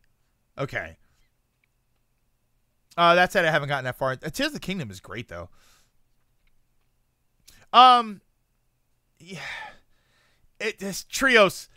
Keep playing Tears of the Kingdom. If you're talking about Ganondorf personality, keep playing Tears of the Kingdom. Keep in mind, I'm talking about the area of remaking it without going full remake route of reimagining. Yeah, I don't want it to be reimagined. I just want you to rebuild everything. I want the gameplay to be exactly the same in Ocarina, but I want you to fix the camera and I do want you to add some stuff to the combat, but I want you to fix the UI. I want you to make it easier to use things. I want you to remember that, you don't have to Z-target, right? If you redo Ocarina, you're not Z-targeting. You've got twin sticks. I want that. I want a modernization of the game. I think that's a good way to put it. I want everything to be up to modern standards. I want the graphics to be up to modern standards. I want the UI to be up to modern standards. I know people cringe at hint systems, but I do think that people appreciate hint systems, especially since I would like you to make the world a little bit physically larger so that you can accommodate fast travel, you can accommodate other things to do out in the world. I would like to see that with Ocarina. I would like to see what I would call a modern version of the game.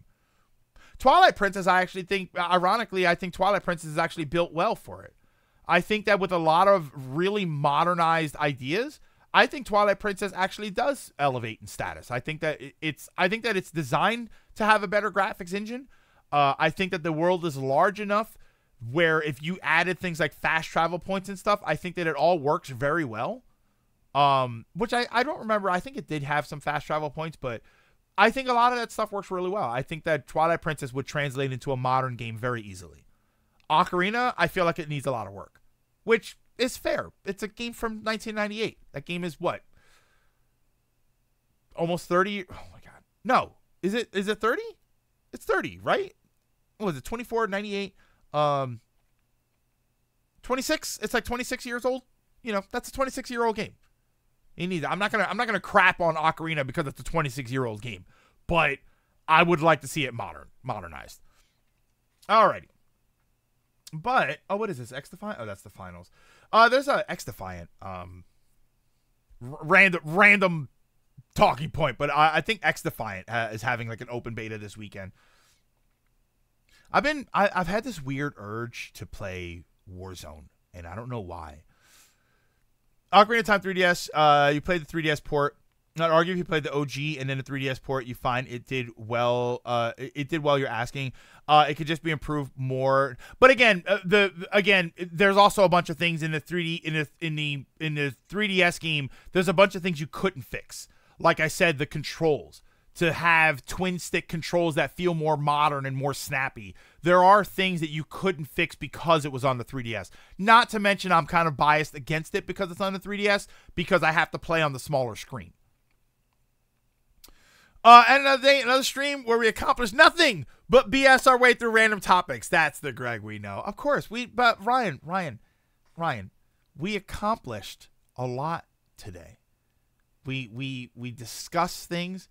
We had a good time. And Ryan, if anything else, we spent 3 hours of the day not thinking about how awful the world is. Isn't that great?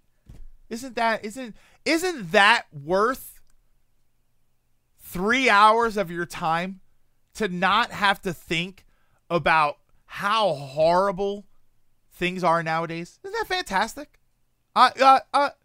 You're welcome. Hang on. Oh yeah, I got that. It's great podcast content. Yeah, it's good. It's going up on the tube, and no video game music to get us demonetized like the last video. We accomplished BSing. All right, I can't watch that. Okay. All righty. But that is going to do it for today. So thank you. Thank you very much, everybody, for stopping in, for hanging out as we BS and accomplish great things. We didn't accomplish nothing. We accomplished lots of fun stuff today. Like I said, distracting you for 3 hours. Talked about, we gotta play Helldivers later. I gotta do my part and kill more than 2 billion Terminids. I can't believe they already did that. Final Twilight Princess is mid, still too great. It's a Skeletor thing. It's so good. I might have to add the ribs clip, so that you can, because I think I added ribs so that you can play ribs, but I should add the video clip of it too.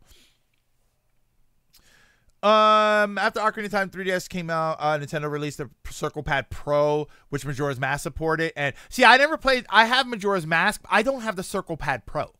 I have Majora's Mask on the 3DS, but I don't have the Circle Pad Pro. Yeah, so there was a way to do it. I just didn't have it. I had the nipple, and the 3DS with the nipple that ain't it. Listen, I know this is don't take this out of context, but the nipple ain't it. You know? Yeah, but that's going to do it for today. So, tomorrow we should be okay for Community Day. And that's probably, we did Mario Party last week. Did we do Helldivers last week? I forget what we did last week. I think we did Mario Party. I think we did Mario Party last week. So we'll probably do Smash Bros tomorrow. We'll figure out what we're going to do there. Maybe we'll do Smash Bros, or maybe, I don't know. If we have people, we'll do Helldivers. I do have my audio setup sort of thing that I want to try and figure out. So maybe we'll do a little bit of yeah, we didn't do Mario Party.